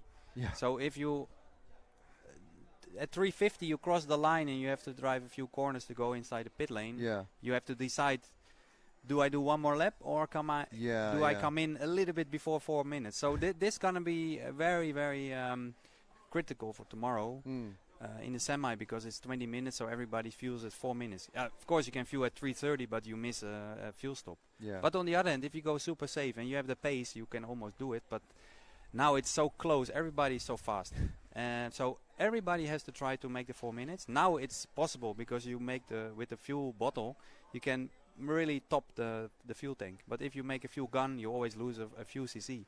And this is this gonna be interesting tomorrow, especially when the tire gets smaller. You also use more fuel. So in this case, this is gonna be the strategy to maybe you have to count laps, how many laps you drive instead of how much time, because it is more safe. And you rely on your mechanic to do that. Yeah, of course. Yeah. And then also the semi is still in the morning, and in the morning the track is good. Yeah. There's a lot of traction. Especially you could see in the morning free practice, the lap time is very fast. Right. And in the afternoon it gets more warm. It's more windy also. Yes. And then it really changed a lot. And yesterday I noticed, if you look at the flags right now, yes. We can't see them on camera, but they're kind of lazily going from right to left when we look from our main camera. Yeah. Yesterday, at the end of the day, they were flying straight across exactly, yeah. in the opposite direction. Yeah. So basically going against the cars, you were driving into the wind. Yeah. Anyway, I think you have to go out and marshal. Yeah, they are very strict here. So yes, which is good. I don't want to lose my round. No, definitely not. Definitely not. Okay, All so right. thank you very much, Gillis. Thank you. Good luck for the rest of the weekend. Thank you so much. Thank you. Bye. All right, bye. So it's a very, very informative insight from Gillis there. Let us know what you think about that in the chats, wherever you're watching us from, whether it's on the EFRA YouTube or Facebook, RC Racing TV, YouTube or Facebook. So yeah, some interesting stuff there. I mean, there's a lot more to this than just plugging in a battery pack and pulling the throttle. Obviously it's nitro, but it's a different type of car, different type of racing. You got nitro, fastest time to be on track. That's where it's wow. So much. So Gillis will be back out on track at 12:40 in that fastest group of racers. Just for him at 12:30 is Group 6. So we're just about to start group qualifying round 4.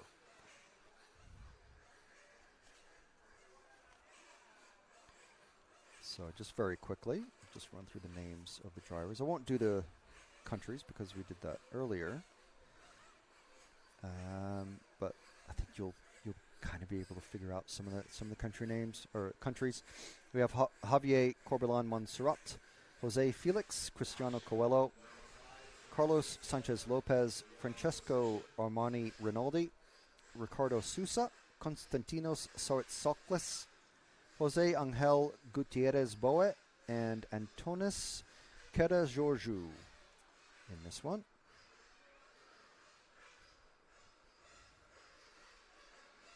So in the chat. Watching from Malta. Hello from Malta, Simon. And someone watching from Australia. Good day.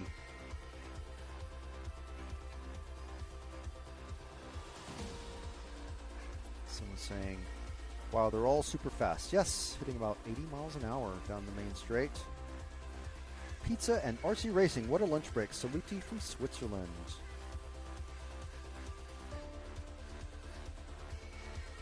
Marcus continuing his greeting saying, hope you guys do well. Great coverage like always. Thank you very much, Marcus.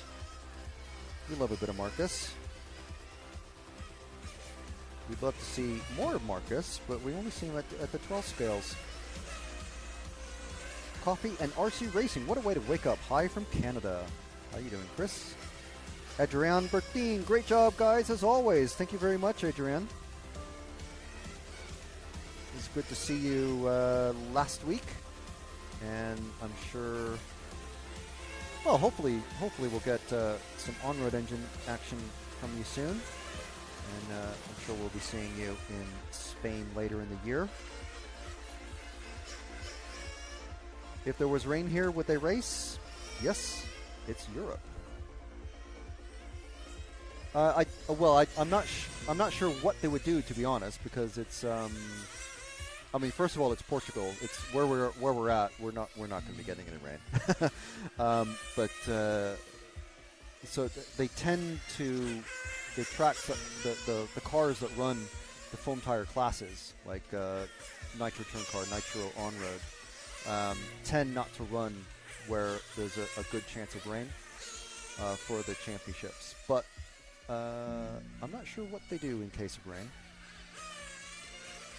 Watching from Island Islands, and what flag is that? I'm gonna have to. That's not Sweden. Is that Norway? Nikki. So you just commented again. So this small driver's very professional. Yes, they are. Tell me what flag is that from the Island Islands? Say hi to Gillis from Malta, Italy. Well, I'll be wandering around the pitch during lunch break. I will say hello from Malta to Gillis. And we have another one cheering on the Italians. Italians love the nitro. Oh, is that we have a? Oh, am I mentioning that? we have one of our first T-shirt orders. So you can check out the RCTV merch shop on the YouTube links, or just go to rcracingtv.com. If you use the code RCTV10, is that right? Or I think it is. You get 10% off your first order. So the hat I was wearing, the shirt I was wearing, my glasses, you can buy a mask of my face, you can buy a bodysuit, a body pillow, a full size. No, you can't buy any of that stuff except for the hat and the shirt. And a hoodie. We've got a bunch of different, we've got a couple different hoodies, a bunch of different shirts. You check those out on rcracingtv.com. The stickers you can only get by being an RCTV hero, which is when you join the YouTube channel. And that is 5 currency units of your local currency. And you can you will get a pack of stickers that I do mention when I see it on the cars that are out there right now. So we've got 3 minutes left in this one. We've got Corbalán, Sousa, Sanchez, Soklis, Felix has just popped up in the second position.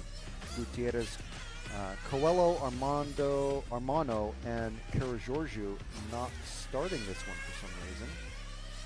We don't have inside info on those guys. Oh, Karagiorgio is just crossed. So he must be the car that, this car here, I believe it's car number 1 is just lapped, basically.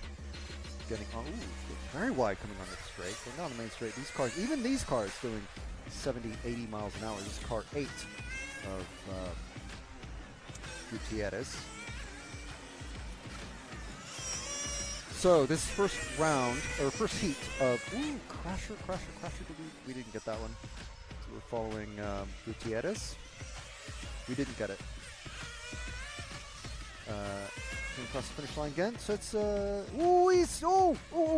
he's upside down. Hit. Comes a Cropper on there. Oh, they're hitting the inside of the curb.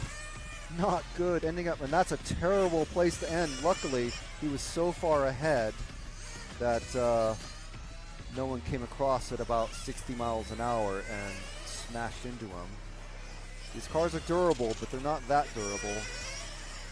Hitting anything at 50, 60 miles an hour when you're dead on the straight, or a straight, is very, very much not good. So, although we have some potential for replay action, let's drop back. Next car coming through the Omega now is the white. Actually, we have 2 cars going to the Omega now. The red and the purpley car. They were just very, very close together, but I think that was just someone putting a lap on someone else. We'll see the numbers in these cars. I think it's the 2. No, it's the 1 of Corbalán, and the 4 of Sanchez is the purple car. Corbalon putting a good gap. But I believe he's catching. Who's the next car up front? Ahead of him is the 2. No, Corbalon is catching the 9 because the 2 just got lapped very rapidly. So stick with Corbalon because there might be something happening here. Catching up to Gutierrez very quickly.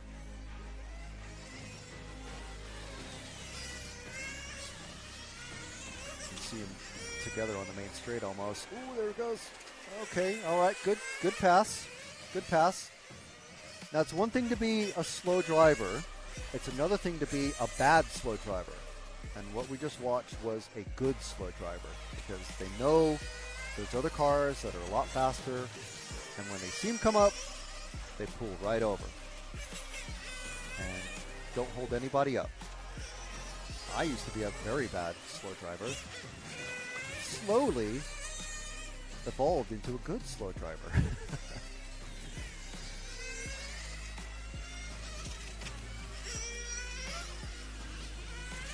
So these guys' time has finished. Everyone's just about to start the final, or come across for their final time.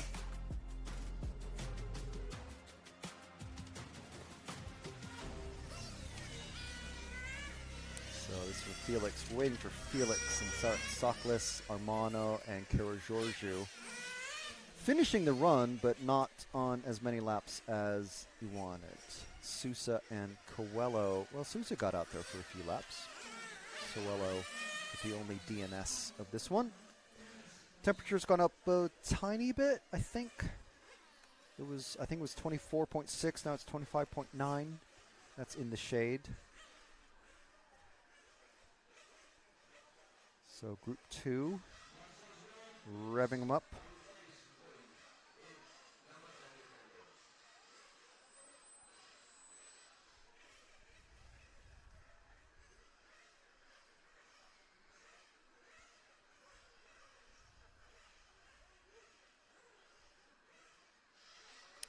So just checking the chat.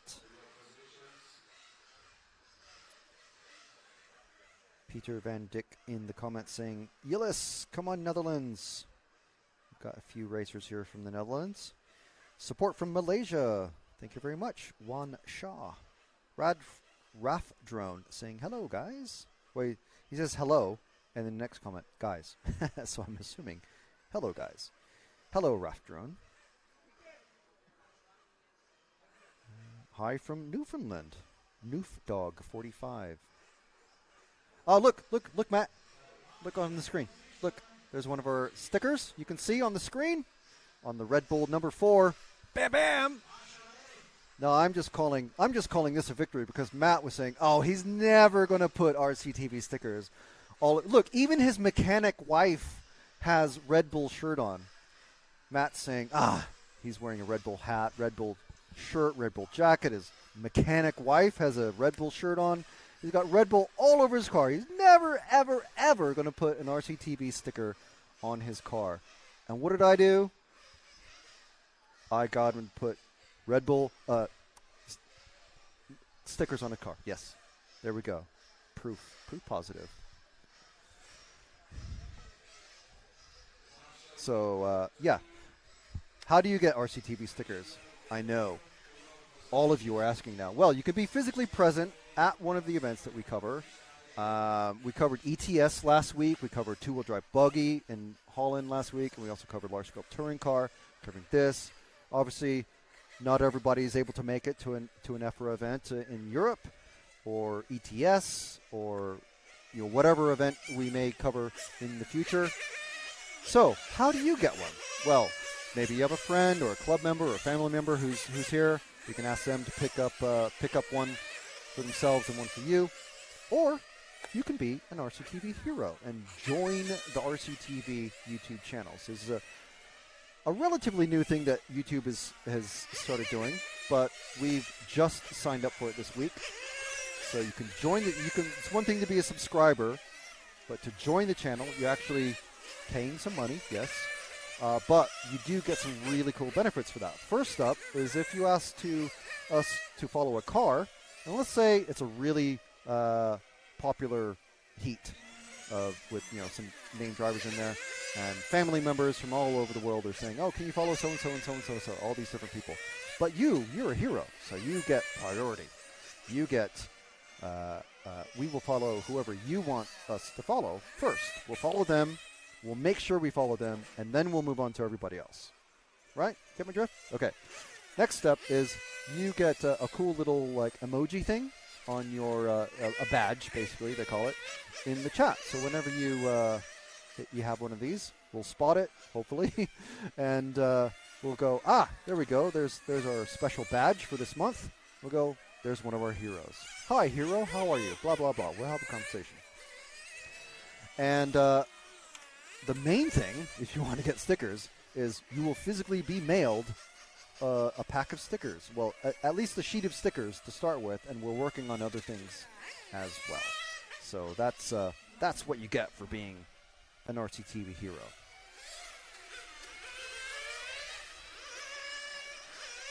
So this is Heat 2 out.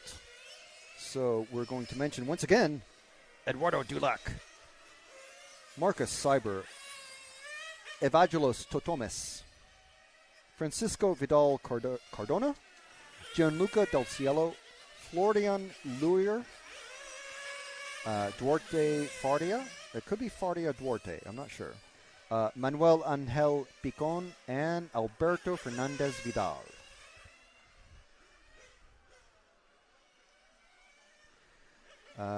Mayhem Edits asks, can the cars self-marshal from the synthetic grass? Yeah, basically, they can. Obviously not if they're upside down or anything like that, but if the tires are, these are very, very stiff chassis on these cars, so if one or two of the wheels aren't touching, they are four-wheel drive, but obviously they need to be able to get traction onto the ground. So there we go, that's perfect. That is our Red Bull RCTV Racing fan out there. He's kind of a bigger Red Bull fan at the moment, but that's fine. His next body shell and his next shirt and his hat and everything, it's going to be all decked out. Full RCTV hero, this guy. Car number 4 of Francisco Vidal Cardona.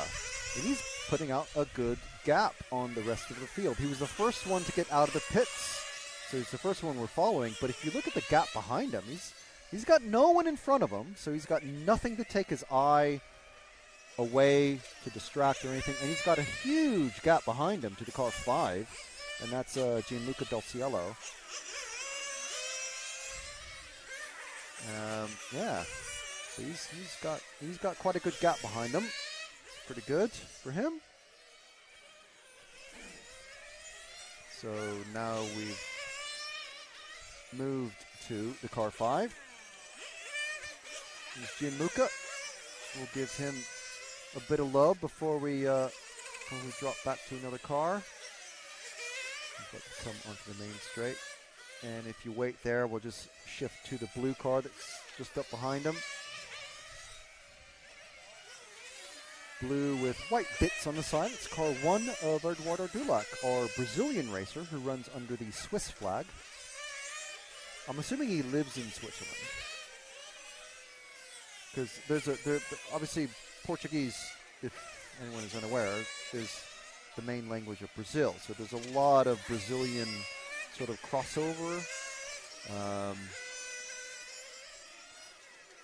So I had assumed earlier he's running on under the Portuguese flag, but he must live in Switzerland.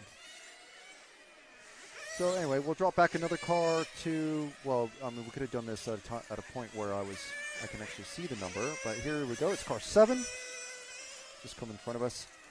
It's either Duarte Fardia or Faria Duarte, but either way, it's from Portugal, and he's on the screen now. Car 8 has just been retrieved. That's Picon. Marshall brings back his car. So if we wait at the Omega, or just drop back one more car to the car 9, that's Fernandez from Spain.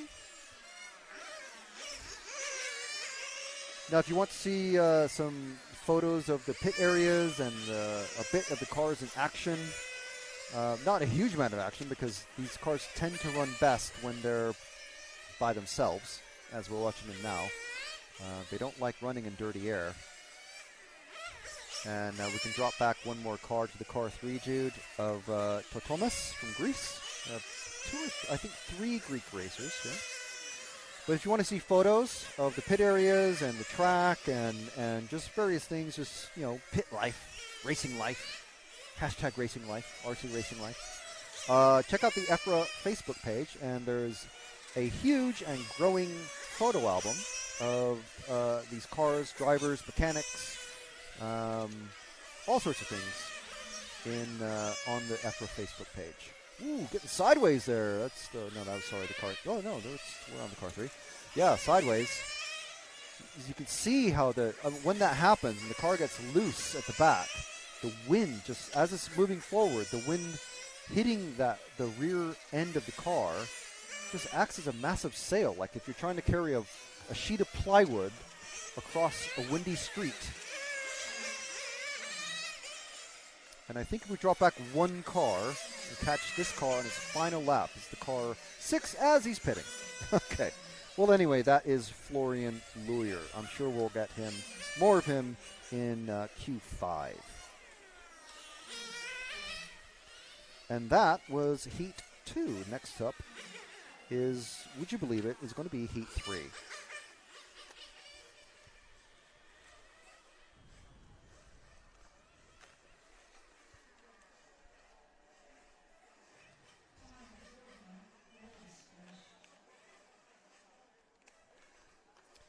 Just checking when one of our future racers is going to be available.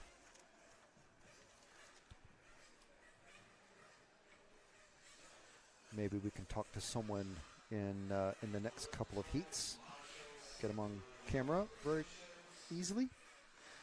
And we'll see. So Heat 3 coming out now. We didn't cover them. We didn't talk to them at all last time because we were talking to the German Barry White, Tilo Dickman. He doesn't know I call him that. But I don't know. I'm live on air. We're not. Yeah. Okay, so that's a new one. Just had one of the racers come up and ask where you can get some fuel or something. I'm not sure. RCTV fuel.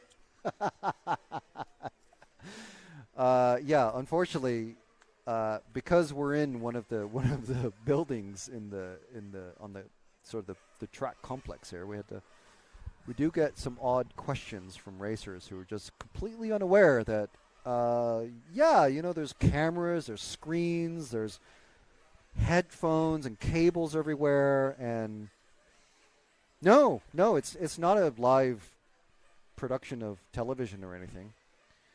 That's not sure what to tell him. Sorry. So anyway, car 1 in this one is Raul Jorge Prata from Portugal. I'm just mentioning the countries this time because we didn't even mention them in the first round. Tobias Hepp from Germany. Iker Sabrit Corbelan from Spain. Nuno Alvaro Arcas from Spain. Alain Levy, Christian Lopez from Spain. Nuno Ferreira Pinto from Portugal.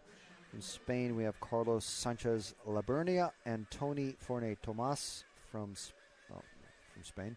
And from Spain, Italy, we have Luca Manganella. Maybe I did mention or go through the names last time. Ooh, and the car 1 has just spun off in front of us. No lasting damage. Just hit the back wheel straight on almost into the fencing. Now, most the high traffic sort of areas, like the high speed areas at the end of the straight, basically, there's very thick rubber sheeting. Probably like what you would put at the base of a building to stop water ingress into the foundation or something like that. The very, very thick rubber sheeting is painted red and white. You can see it in the coverage. Actually, you can see it on screen now. So we have the grandstand just in front of the grandstand. On the left side is that red and white painted rubber sheeting. Behind that is a concrete curb. And you don't want to be hitting that. And you can see how the fence there's been some building fencing that's been added to the low fence to protect the spectators, because I've actually found shrapnel bits of cars in the seating area. That's how fast these cars can hit that wall and shatter into more than one piece. So these cars are quick. So if you're thinking in old money, about at least 80 miles an hour. In kilometers, it's about 120, 125 potentially. And I think we have is that Felix trying to sort out the speed trap display. We'd have a speed gun somewhere on the track.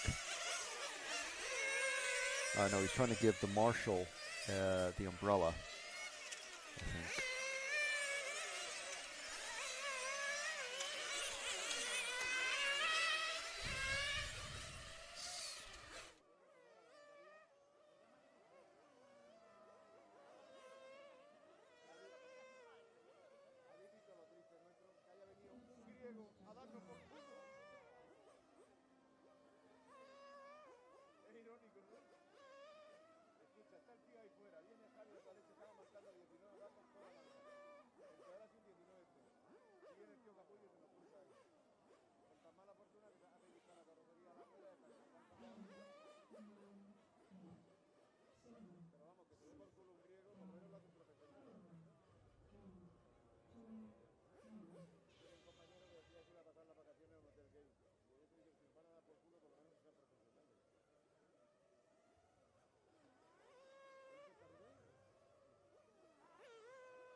Right, so the clock has sounded.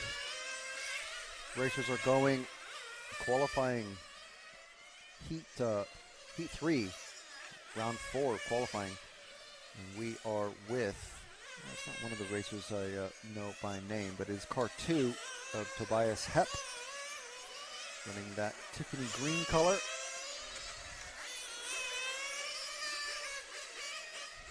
Believe he's the first, he's the second car out, but he's got lots and lots of space ahead of him and behind him. Going down the inner, through the infield, down the pit straight, on the hairpin. Not quite a hairpin, but it's as close to a hairpin as we get. Sweeper onto the main straight now, hitting about 80 miles an hour there. Tiniest bit of slowing down across the finish line through the S's and around the Omega once again. That is a lap of the track. So let's move forward one car to the bright yellow that he's about to catch. I believe it's car 1 of Prata. No, it's car 9 of Forney. So completely not. So Forney sliding around that these bends. The car is always on power. You can just see flashing in the background that greenish car of Prata about to put a pass. So this about here is where you start getting that dirty air once these cars are in line. Oh, okay, well, he very, very wisely lets him pass. But that is, there's only so close, so much distance you can get to before aerodynamics actually starts affecting things. Car 1 of Prata actually has pulled in now, so that kind of ruins his qualifying run. Let's see who we can move to. If we go to the hairpin, Jude, just wait at the hairpin, the yellow and green car coming onto the straight. Let's just follow these two. These guys come together. Let's see who these are. The car 5 and being passed by the 0. That's the Levy from Austria passing Manganella in the yellow car. Oh, no, wait, no. 5 is Levy. Manganella passing Levy. Manganella in the purple car, purpley pink in that 0. And then the yellow and green 5 of Levy.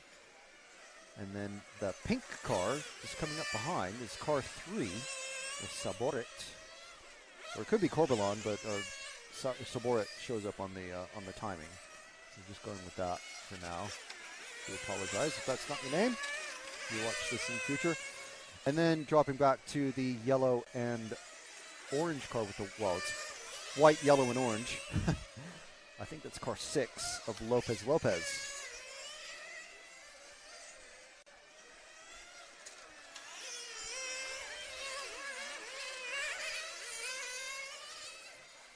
And then we've got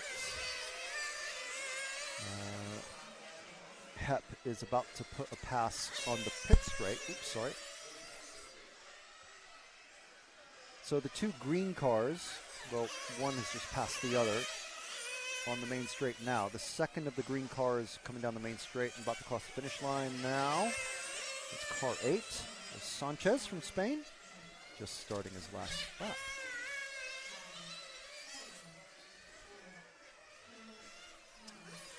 And the time is just about finished. Prata, Alvaro, and Ferreira not completing the runs. 0 laps on the record books for Alvaro and Ferreira. Forne, Manganella, Prata, Alvaro, all showing up with different colors. So Hep is the only one who's finished on this one. I'm waiting for, I think it's this car here, number 8, finish. I think that's all the running cars have finished. Manganella's, ran out of fuel.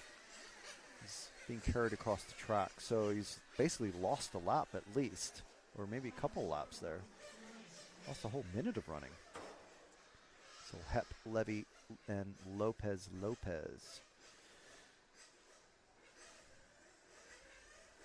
So Group 4 is the next one out.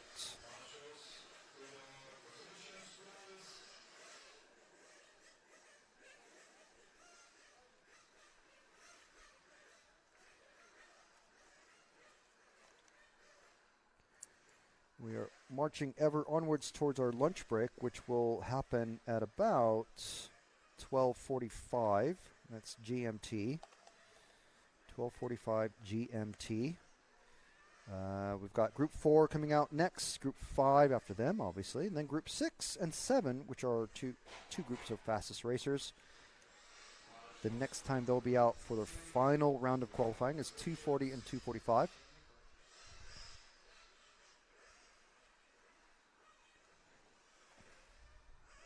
We do have a lunch break in between.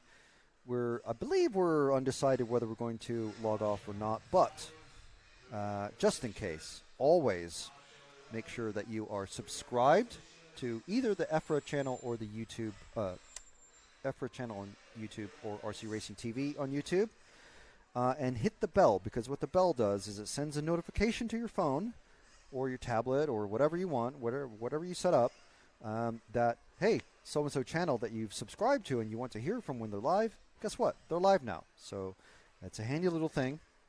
It's not just something YouTubers say. I mean, it is kind of something YouTubers say, but it does actually serve a useful purpose. So, yeah, just in case we do log off, because we will have SUPERPOLE at the end.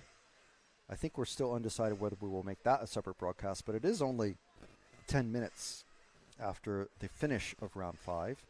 And then SUPERPOLE ends the day. SUPERPOLE starts at 4 o'clock and will probably run to about 4:20 or so with the warm-ups, and I think it's 4 drivers running their, like 5 or 6 minutes of running. And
Okay, we're just having a chat with to see who we can bring up to have a chat with. Having a chat about chats. Chat about chats. But hey, let's chat about this. Want to give a massive, huge thanks to X-Ray. Team X-Ray has provided, helped make it possible for us to even be here to bring you this coverage from Vila Real, Portugal, the 2023 European Championships for 1/8 track IC or 1/8 IC track, whatever you want to call it. I mean, I would say 1/8 on road, but whatever. There's different types of 1/8 on road. Oh, the one car has just hit some AstroTurf, and AstroTurf is split up a bit, so that'll need to get sorted out by before the next race. So yes, a huge thanks to Team X-Ray. You can see obviously their logo on the screen, and also to Lens Bodies, who are actually you can't see the logo on the screen, but we'll get that sorted. Lens Bodies is obviously a body shell manufacturer for RC, and it's run by the guy who runs Hot Race Tires, and that's Nicola Moroni, who's actually racing here at this race. So it's we're hoping to get him on the chat at some point, either today or tomorrow, and that'll be pretty good, I think. So here we go. We are on and we are live. Timing, I think it's car 3 that is just coming on. That's the car 3 that we're following now. Before this, John Herman. So we're hoping to talk with him as well. Like I said, on the EFRA Facebook EFRA website, we had a little interview type of article with him. It was posted last year, but it was pretty good. So if you search John Ehrman on the EFRA.ws website, you'll find his article. He's top Dutch racer for this category, and he was on TV basically showing some celebrity type people how to drive RC cars. So let's go ahead and drop back one car to the bright yellow car just on the straight now, with the orangey stripe, car number 5. That is Antoine Gachette. And Antoine, you guess where he's from? He's from France. He's got the white number 4, I believe. Let's see when he comes across again. These guys doing very quick lap times. It's fast, of course. I know, of course. It's a number 8. It's not number 5 at all. Number 8 of Ruben Olivares Munoz from Spain behind him. Coming onto the straight now. Second gear hitting in about now. Down straight, 80 miles an hour, 120 or so kilometers an hour. Olivares, you can see from the X-ray sticker, running an X-ray. So if we drop back to the next 2 cars behind, there's another sort of greeny car, I think, and then it's yellow, blue, and red. Yeah, so that pale blue car, the number 0 and number 9. That's easy. It's Jimenez and Paquito. They're sort of together. This is about as close as you can get, really.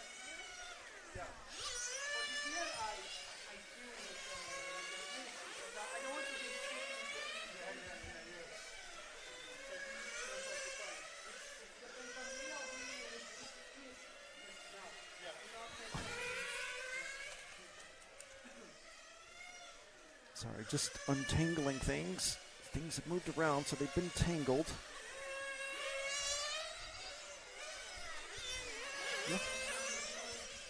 Okay, so we've got, we have the Eduardo Dulac. How are you? I'm fine. Good. Pretty That's good. great to hear. So now you're a name that is quite familiar to RCTV racers, because every time we see your name, we go, this is our Brazilian racer, but he's not Swiss. He's Brazilian. Wow. We explain it. So it's quite a funny thing. But so explain how. I think this is the first time we've chatted to you. Yeah. But so you live in Switzerland? Is that correct? Or No, how's that work? Actually, I'm Brazilian. I live at Brazil, Okay. and I have a work job at Italy. Okay. It's pretty So, confusing. all right, it's getting more And- complicated by the sentence. Yes, and then last year I asked for the Italian Federation to register me, Yes. and they were full. And then they asked to the Swiss Federation Okay. to register me so that I can race at Spain, right? Right. Okay. Last Okay. year. And then because of this, I raced for Swiss. And for this year, I didn't want to change anymore because every time changing, Yeah, changing, it makes changing. it complicated. Yes. Then I say, if I can stay with Swiss, it's better for me because Brazilian, and Yes. then it's like this. Wow. Okay. So you're Brazilian, but you work in Italy.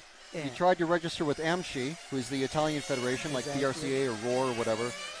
But And they had no room. Yes, So exactly. they helped you register with the Swiss Federation, Yes. which I can't remember the name of off the top of my head. But Yeah, well, that's great. It's sometimes international politicking works. yeah, that's it. The most That's important fantastic. thing is that I can enjoy and race together. Yeah. Right? Yeah. Well, that's really good. Yeah. So tell us how is this? I mean, how many different classes do you race? That you because we've seen you in multiple different EFRA championships. Yes, I started to race at 2007 Right. at Australian World Championship, Brisbane, and I do only 110 and 1/8 scale. Right. 110 and the on-road ones. Okay. Gas power. Yeah. And then now we have the GT class too, Yes. but this one I didn't want to make this one. To me, too. that one looks quite fun because obviously you can race quite close. The aerodynamics is it's there, but it doesn't. It's not super important like 1/8. Yes. But yeah, I mean that would be maybe a racing class I would do. Yes, it's an interesting class. Yeah. Yes.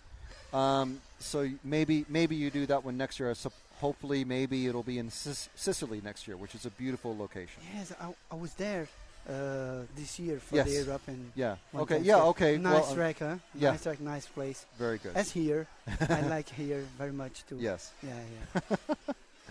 So how has your week been from free practice? Were you on a pace you were happy with from the start, or did it take some work? No, I'm not really happy with my pace, but I have to. No racer is ever happy with their pace. Yes, that's it. Because I think for this race we have a lot of the good drivers for all around Europe. Yeah. And then the level is really high.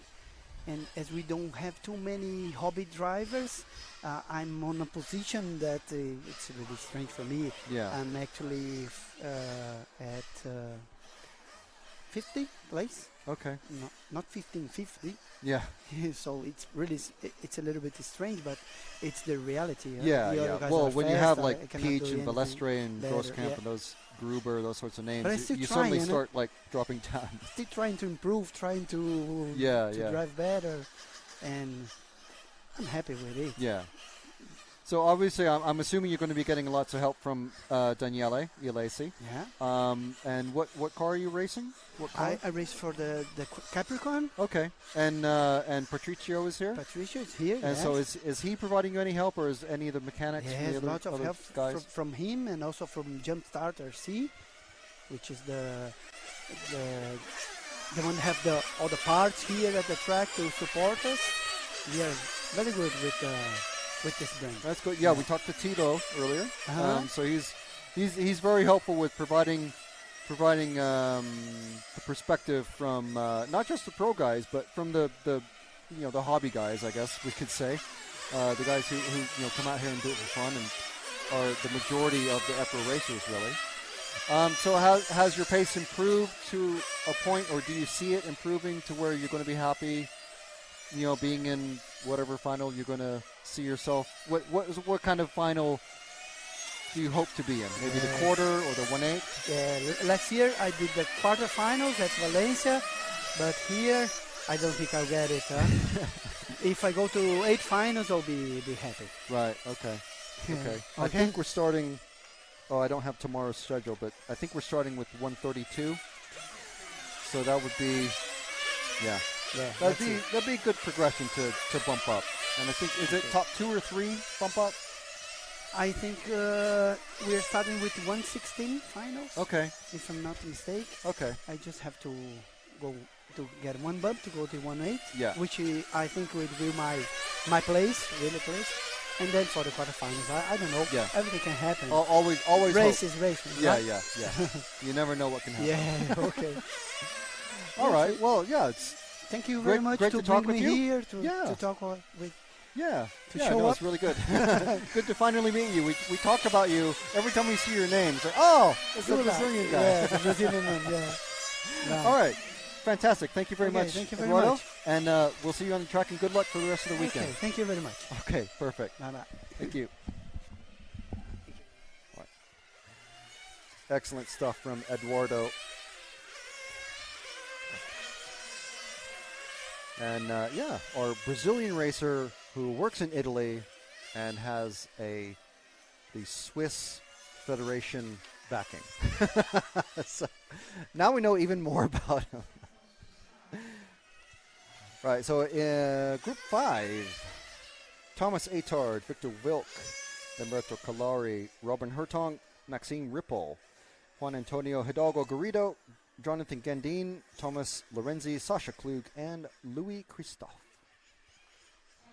Running this one. Time has started counting down for them.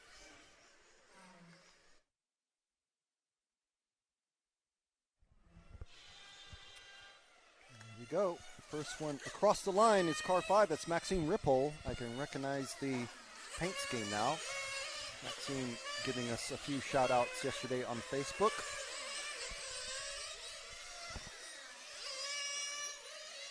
Hitting second gear, coming down the main straight, 120 kilometers an hour across the finish line to finish his first lap. 19:09.6.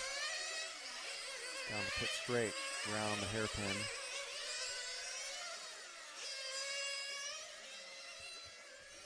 Maxime has nobody in front of him for at least half a lap or so. And more than a straightaway gap to the car behind. So he's got no one to give him any sort of distractions. But if we just wait at the finish line, Jude, for the next car, for the white car of car number 3, that's Lamberto Calari. I believe it's 9-time world champion in this class, if you can believe it. In various, this class and others. Very, very accomplished on-road racer. Still racing, as you can see. And drop back, well, we'll wait at the finish line because I can't see the car numbers at this point. But we're already on them. The next white car in line is the car 2 of Victor Vilk. And I believe Gillis mentioned him. I think he's running an Infinity.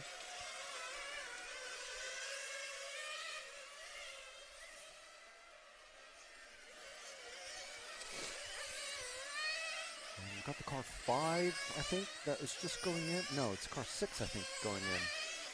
Getting some work done into the pits. Going down the main straight, pit straight. Back onto the main straight now. So between them, no. Sorry. So if we go drop somewhere along the way, someone has dropped out that we were following. Between me looking at a couple different things.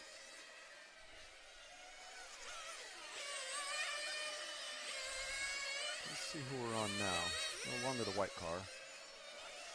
Number 9 of Sasha Klug. So let's stick with Sasha for a bit. We haven't followed this one for a while. Got a gaggle of cars coming up.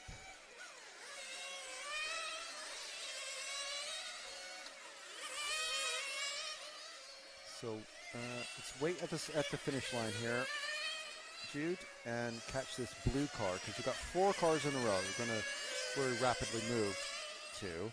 So car in front in the blue is the 8 of Lorenzi. And then there's 2 gray cars. Oh, there's 1 gray car and then a kind of a mostly gray car. So we've got Lorenzi, and then the gray car of 7, Jonathan Gandine. Is the next car. The car behind him is the 0, white and blue and kind of pink of Christophe. And catching him up is the 1 of Atard. And I think the 6 is out of place. It's Hidalgo. I think that's the car that went into the pits for a mystery pit stop.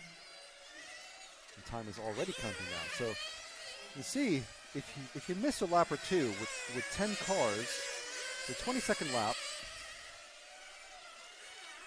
you're only doing 12, 13 laps the high end.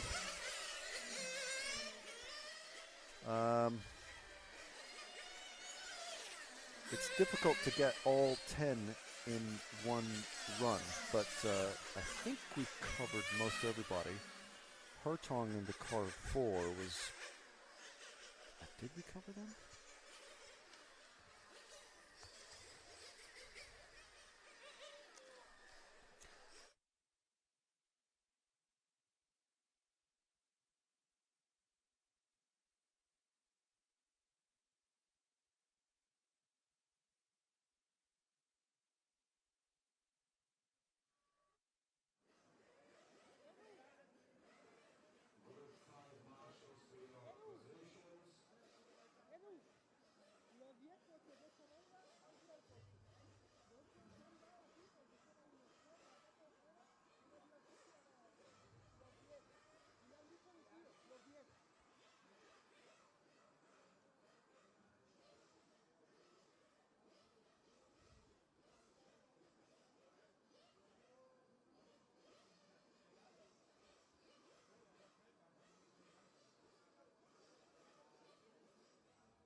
All right, so the next group out, as you can see, we have some clouds. We have some clouds. Yesterday, on this shot here, we actually had clouds rolling in over the top of the hill. And you can just about see, I think, the windmills on that shot. But yeah, we do have a few clouds starting to appear, but absolutely zero threat of rain. And of course, we said that in Sicily, and we had loads of rain. Quite a few rain delays. So if it does rain, potentially there could be a delay, but I don't think it. I mean, here it definitely won't. No chance. Okay. Let's see. Catch up with things in the chat. Hi, Frank and the RC Racing TV crew. Hello, Stephen Brook. Great coverage as always, as usual. Thank you very much. Best of luck to all the competitors, especially the Brits, Alex and Tim.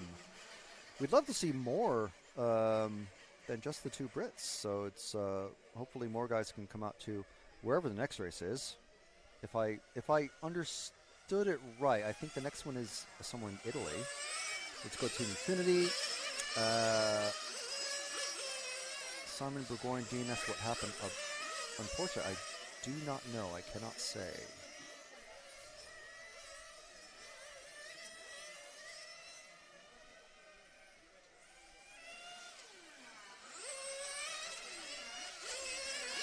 Yeah, we're not really. Well, we're nowhere near the pits. We're about as far as, almost as far away as you can be from the pits. So we can't really, unless we see like a car flame out or get hit in front of us, we don't know.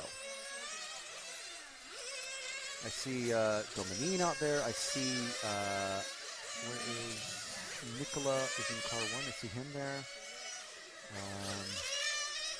Is that Raiola there? So we've got Heat 6 out, second fastest group of racers. These guys have been grouped into various qualifying orders based on fastest 3 consecutive laps that they did in timed practice, which was yesterday. So as Gillis was mentioning when we chatted with him earlier, you can scroll back in the timeline to see his interview we had with him. Very informative. Very, very informative if you're like knee-deep, neck-deep into nitro on-road racing. These guys have been doing it for years, and they know exactly what they need to look for. So the first run of the day, the first round, obviously this is the second run. First round of the day is going to be their fastest laps, and it's just going to be slower laps from then on out. So setting up the car for the cooler conditions, or set it up for the lower traction conditions of a hotter track. What do you do? Do you set it up so that your pit stops come at 4 minutes, or 3 minutes 45, or 4:30, or there's so many variables. It's amazing. And looks like we have a car actually stuck underneath the fence of camera one. At the end, coming onto the straight, under the Hotel Maracargo sign, I think we have a car stuck underneath the fence. How did it get out there? That is Morone. Oh man, where's his mechanic? His mechanic has run outside the fence, or someone has run outside the fence. Oh my goodness, what a start! So hopefully he can get to the pits. So as the other cars are out there, we're following Filippo Domanin in the car 3, and we'll keep an eye out for Morone heading out there. I don't see another white car back out there. No, he's in the pit lane now, and possibly he's just said, no, forget it. Not a great result. Raiola's coming off the track in the car 7. What's gone on? 2 Infinity cars out and 2 top runners. But we're sticking with Filippo Domanin. Another car off at the underneath that hotel sign. So Domanin is coming down the pit straight now. Sorry, dude. I thought we were still with Domanin. He's coming up on the main straight now. And if you look very, very closely, you can see the RCTV stickers on the car. The 2 big blue blobs where the headlights would be. Going down the main straight. So Filippo usually racing with his young... Ooh, and he goes off the track. So luckily able to self-marshal in the champion's role and landing on his wheels. Stay on the gray stuff, guys. You must have hit that. The curbing here is very robust, shall we say. If you come off the curbing too much and you hit the inside bit, it's at such an angle that it flips you over, and you end up in a fence somewhere, and hopefully not in line of, not in the firing line of the racing line where you're going to get hit.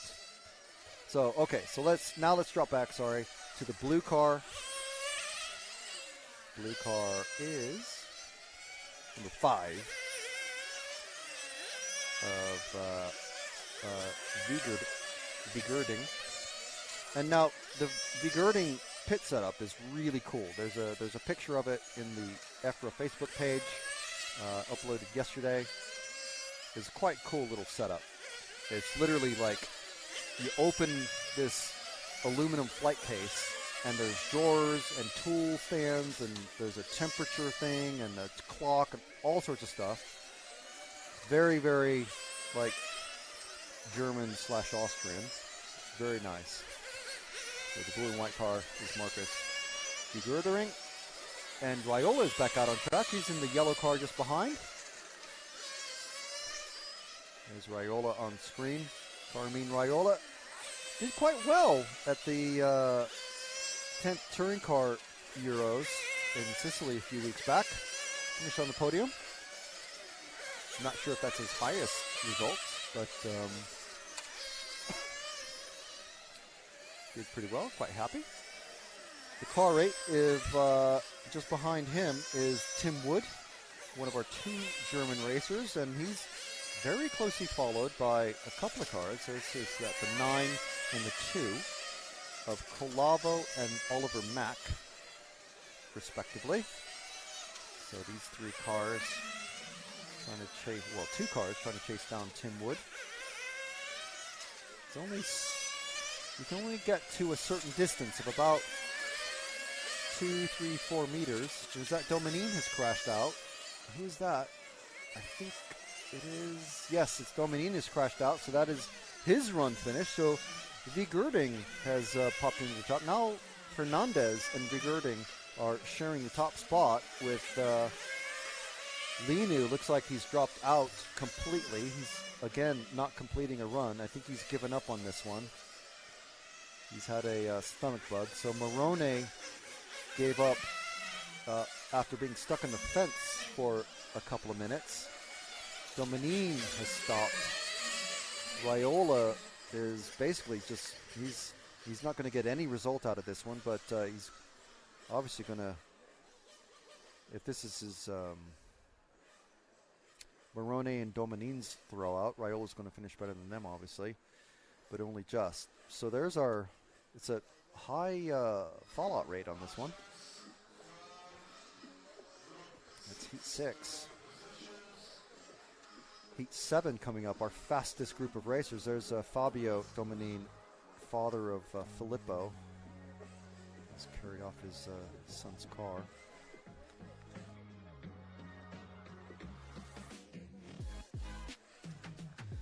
So, next group. They're already in the pits.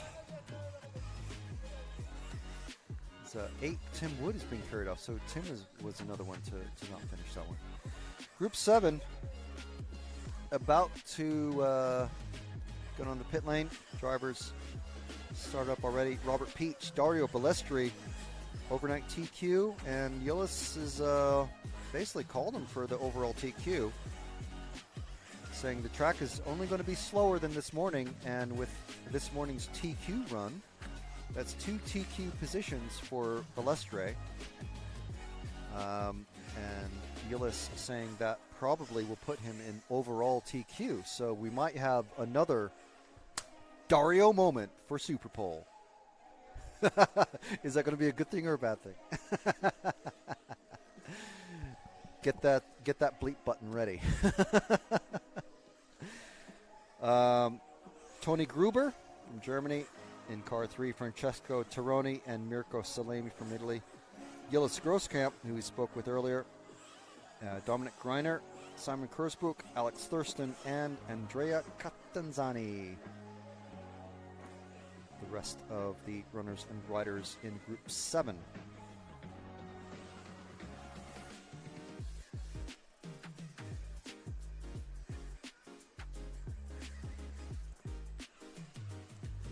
So, we're just waiting for the track to be open here at the 2023 EFRA 1/8 IC Track European Championships here in Vila Real, Portugal. Beautiful clear blue skies above us, 27-degree temperature. If you're in the States, that's 80, just over 80 degrees Fahrenheit. Beautiful day. A beautiful day for nitro racing and 35,000 RPM going down the straight. Right, Matt? Thumbs up. I did. Yeah. All right, so after this race, we're going to hopefully talk to as many of the top drivers as we can, because they don't have to marshal. And then we're going to have a bit of a lunch break and have a break until 1:50, and that's GMT, 1:50 GMT for the start of round 1.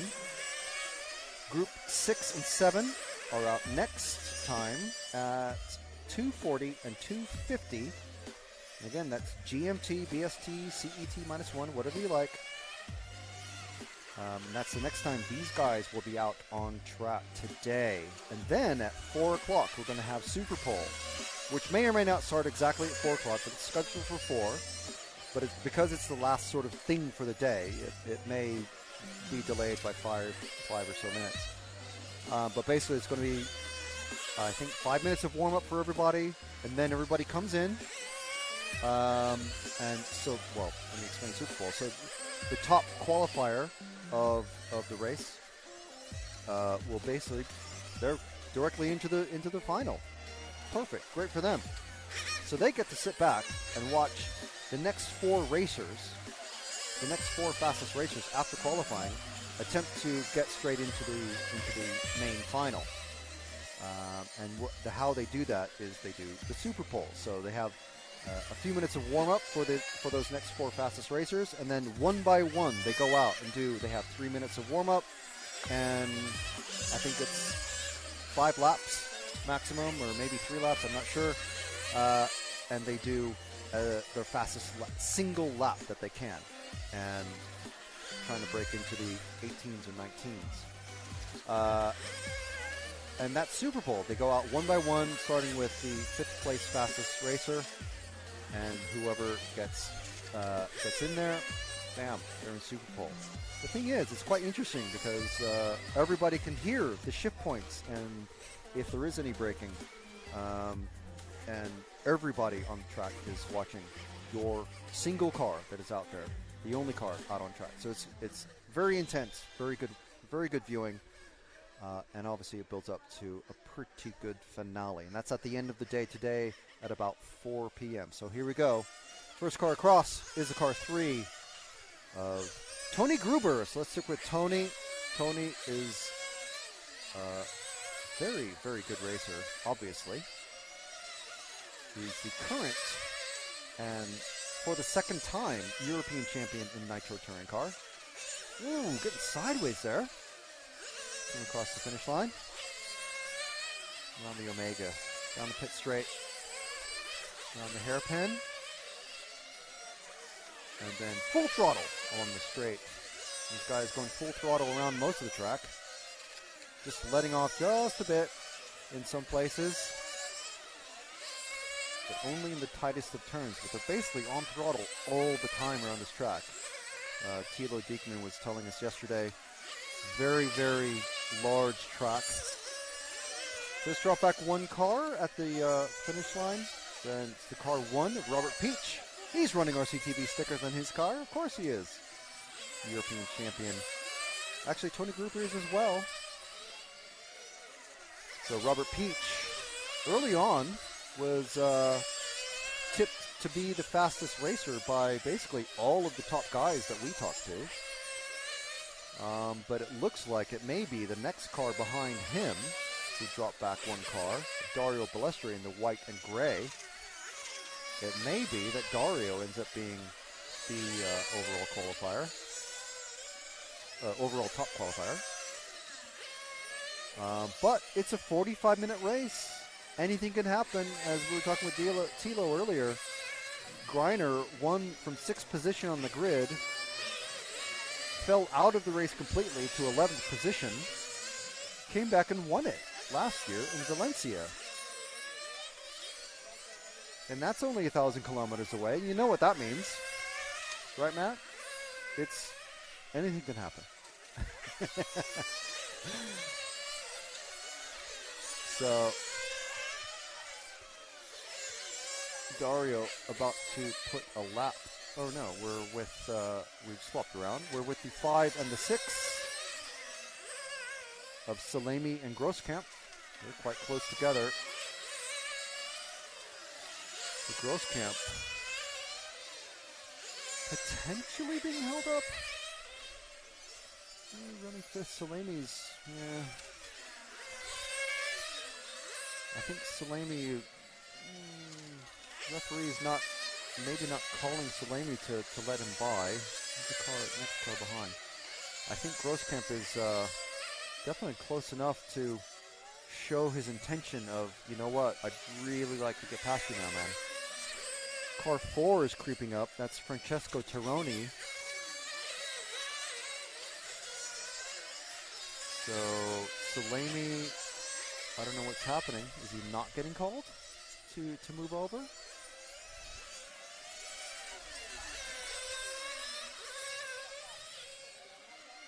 There he goes. Gillis saying, okay, if you're not going to give me the space, I'm going to take it.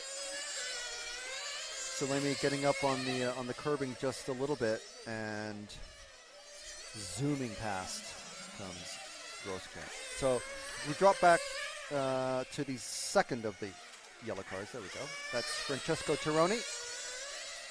Let's see what Tironi can do against the immovable force of Salemi. These two are fellow Italians. I'm sure Francesco will be aware vaguely. Oh, see? Look at that. Slams the door on Tironi. Not really what you should be doing. It's a qualifying run.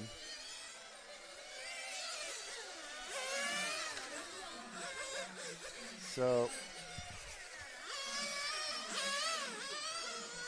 yeah, I don't see any remonstrations or anything like that on the rostrum.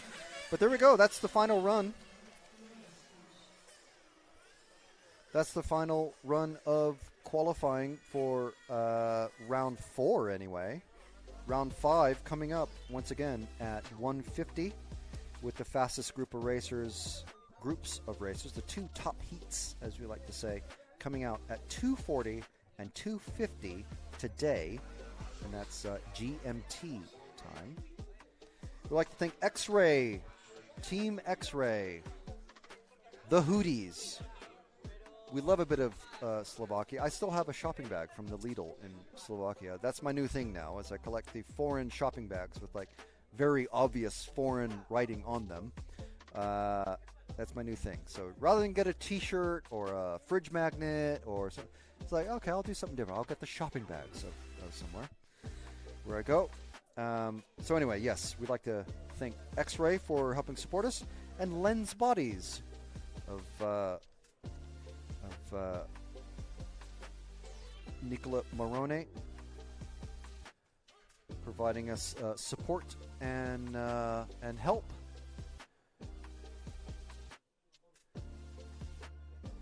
So I see at least one racer coming towards us. That's a good thing.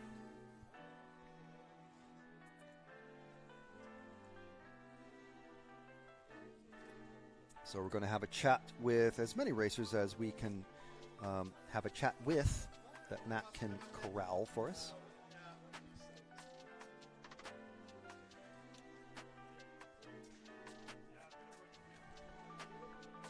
And it appears that we've got a Dominic Greiner with us. Hi. Hi, how are you? Yeah, I'm fine. You? Good. Yeah, I'm good. I'm in the shade. It's nice and cool. It's only 27 degrees. It's cold, yeah. So, how was that run for you? Not that good. No. Why not? We had 3 good runs, so not super good, but I think we are already in the semi, so we try some more things to improve the car, but it's not getting better. So. Ah, okay. Is that because the track is just too warm for the setup to really improve? No, you can improve, but also the track changed compared to today in the morning. The run in the morning, the track was cooler and a lot more grip and also more power from the air. But we look for some steering all the time, so it's not easy. Yeah, Tilo is saying that you prefer to have a lot of a nose heavy car rather than more grip on the. No, you can come through. It's okay. So our race director walking back past us, he was saying that the new thing with the gurney flap is with the serrated with the teeth on it, but you prefer to have the straight gurney flap. Yeah, because that one with the teeth give you even more grip. I don't know why, but it is. So, but it's not suited to our car, especially not for here. So, yeah, we have one good setup from yesterday that was pretty okay, and I am running already with the final setup. So I do no changes for the semi. So I think for the long run, it looks not that bad as it actually looks at the moment. But it can be even better now, but it's not possible at the moment. Yeah. Okay, so I think Matt's not here to he's off corralling someone else for us to be our next victim. But normally we'd have our overall results after Q4 pop up. But do you know where you sit at the moment? The last run I was 5th, but Robert was still behind because he had one not good lap. I think now it's 6th or 7th. Yeah, 6th. Okay. Yeah, that's super good because I don't want to be in a SUPERPOLE because I'm not competitive on one lap for sure now. Oh, well, that's what I was getting to with SUPERPOLE. So no, you don't want to be in SUPERPOLE at all. Make no sense. So on one lap, makes no sense. So to be 6th is super good. So I have a good starting position and can stay that position in the same. You love 6th position, don't you? Yeah. At the moment, yeah. No, I never won a SUPERPOLE. It's not my style, and I'm not doing the car to be fast on one lap. So yeah. I make it drivable and good for a long run, even on small tires. So for the long run, it's another story. Yeah. So I mean, it's obviously, historically, that's kind of your thing now. Yeah. You should get a shirt that says 6 to 11 to 1 or something like that. Yeah. No, okay, we've got our next victim lined up already, so we'll let you go and get back to the pits. All right. Thank you very much, Dominic. Thank you. Thanks. We're just here. All right. Thanks, Dominic. Thanks. All right. So our next victim is, there we go, Mr. Tony Gruber, also from Germany. Tony, how was that last run for you? The last round was from the beginning, first lap, really, really good. The pace was good. Also, my father say against Dario, I'm in front. So I just push every lap, and I make 2 mistakes in the last 2 laps. But Dario also in the last lap. So, luckily I was in front in the end. Yeah. Okay. And so do you look forward to SUPERPOLE, or do you hate it, or do you just not mind it, or it's just part of the thing now, or? Because with the engine, I really looking forward for the SUPERPOLE, but now we can focus for the TQ. Yeah. Now it's 1-1 with Dario. He made 2. Yeah. I made 2 also. So now last round decide, and then push hard. So, what kind of? I mean, I'm not going to ask exact what changes you're making to your car, but what sort of changes do you make to your car when the track is what it's going to be? Where it's getting hotter and hotter. Today against tomorrow, for example. No, well, from this morning to Q5. What kind of changes do you make? I imagine they're very, very subtle but very important changes. For the moment, the track is, for us, nearly same. In the in the morning you have more grip overall. When it's getting hotter, you have a little bit more, a little bit less grip. But in this side you can make a little bit the ring out in the rear, or maybe start a little bit the toe. From my side, the temperature is not so important now. When it's 28, 29, 30 degrees, then we change something. But now, for the moment, the car is stable. I can focus on my style and can push. Okay. So for the moment, is everything good with the temperature? Right. Okay. Well, yeah, I've got a little temp gauge here. It's 27 degrees air temperature in the shadow right now. So yeah, we might be getting to the point where. Yeah, now I see 27. Yeah. Now for the lunch break, we decide what we do for the last round. If it's getting hotter, then we will do something. If it's day 27, we will keep with the setup. Okay. All right. We've got our last, I think, victim lined up already. So we'll let you go and get back to the paddock. Thank you very much, Tony. No problem. And get off you. Okay. All right. Thanks, Tony. And here we are. Mr. Robert Peach. Hello. Good How to are see you you again. Yeah. So, well, I've just been asking the other guys how that last run went for them. So, how did it go for you? Something happened on the car? For me, it was okay the last run, but I changed something on the car because I had to risk a bit because I was not on TQ pace today in the morning. Yeah. So I had to risk something. Wasn't working out really, so I was a bit behind Dario and Tony, so I lost the run. But in the end, my biggest problem was the DNF in Q1. And then in Q2, I had to take care about fuel consumption because we was not 100% sure So I lost TQ run in the last lap, I guess, and yeah. Right. So I have to go SUPERPOLE again. Yeah. Well, I mean, is that something that you like, hate, enjoy, look forward to? To be SUPERPOLE? honest, this time when I see my pace in the practice, I didn't want to go to SUPERPOLE. I want to save it before, but now I have to, and yeah, I will do my best and see what happens. Okay. And so I was talking to you yesterday after the mysterious thing that happened in round one. I mean, obviously we saw you not get any, or one lap, I think, in 1 minute 26, which is a very slow lap, I must say. But have you figured that out? Have you and Daniele figured out what happened, or is it still just who knows? On the track, I thought at first that the engine was broken because it felt like when you broke the glow plug or something. Right. But then we found out the engine was okay, so we basically changed everything: the fuel tank, fuel tubes, filter, everything, and Daniele cleaned the engine, and then was working again. We think probably from the technical inspection some dust came probably in the carburetor or something. Okay. Yeah, and that probably was the problem, but we don't know. We just changed everything, and then it was working again. Okay, so just to clarify, that I imagine that they take off the air filter and measure the carburetor inlet, right, or something like that. They take off the air filter and also the fuel tube. Okay. To check the size of the fuel tank. Yeah. And then maybe a little foam part or something came inside the carburetor.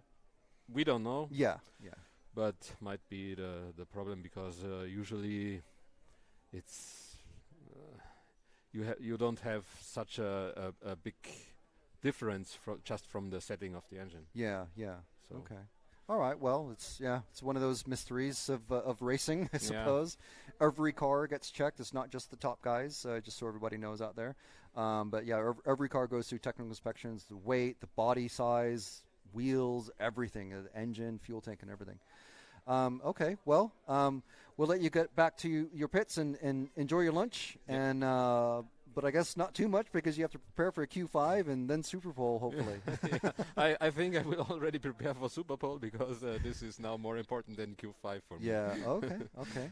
Okay. All right. Thank you very much, Robert, and good luck for the rest of the weekend. Good to see you here again. Yeah, great to see you. All right, so there we are. It's the top racers just before they're heading off to lunch. So, meanwhile, we are going to have our own lunch. And enjoy some of the wonderful local delicacies of Portugal here from Vila Real in Portugal. And yeah, we want to thank X-Ray and Lens Bodies for helping us bring you this live coverage of the EFRA 2023 1/8 IC Track European Championships. In the meantime, until we come back, make sure you subscribe on YouTube. Hit the bell icon so you're notified when Q5 is about to start, or just keep your Facebook page open, and we'll be back. My name is Frank McKinney. In the production booth is Matt McCallum. On camera is Jude McCallum, and we'll be back at just before 1:50 this afternoon.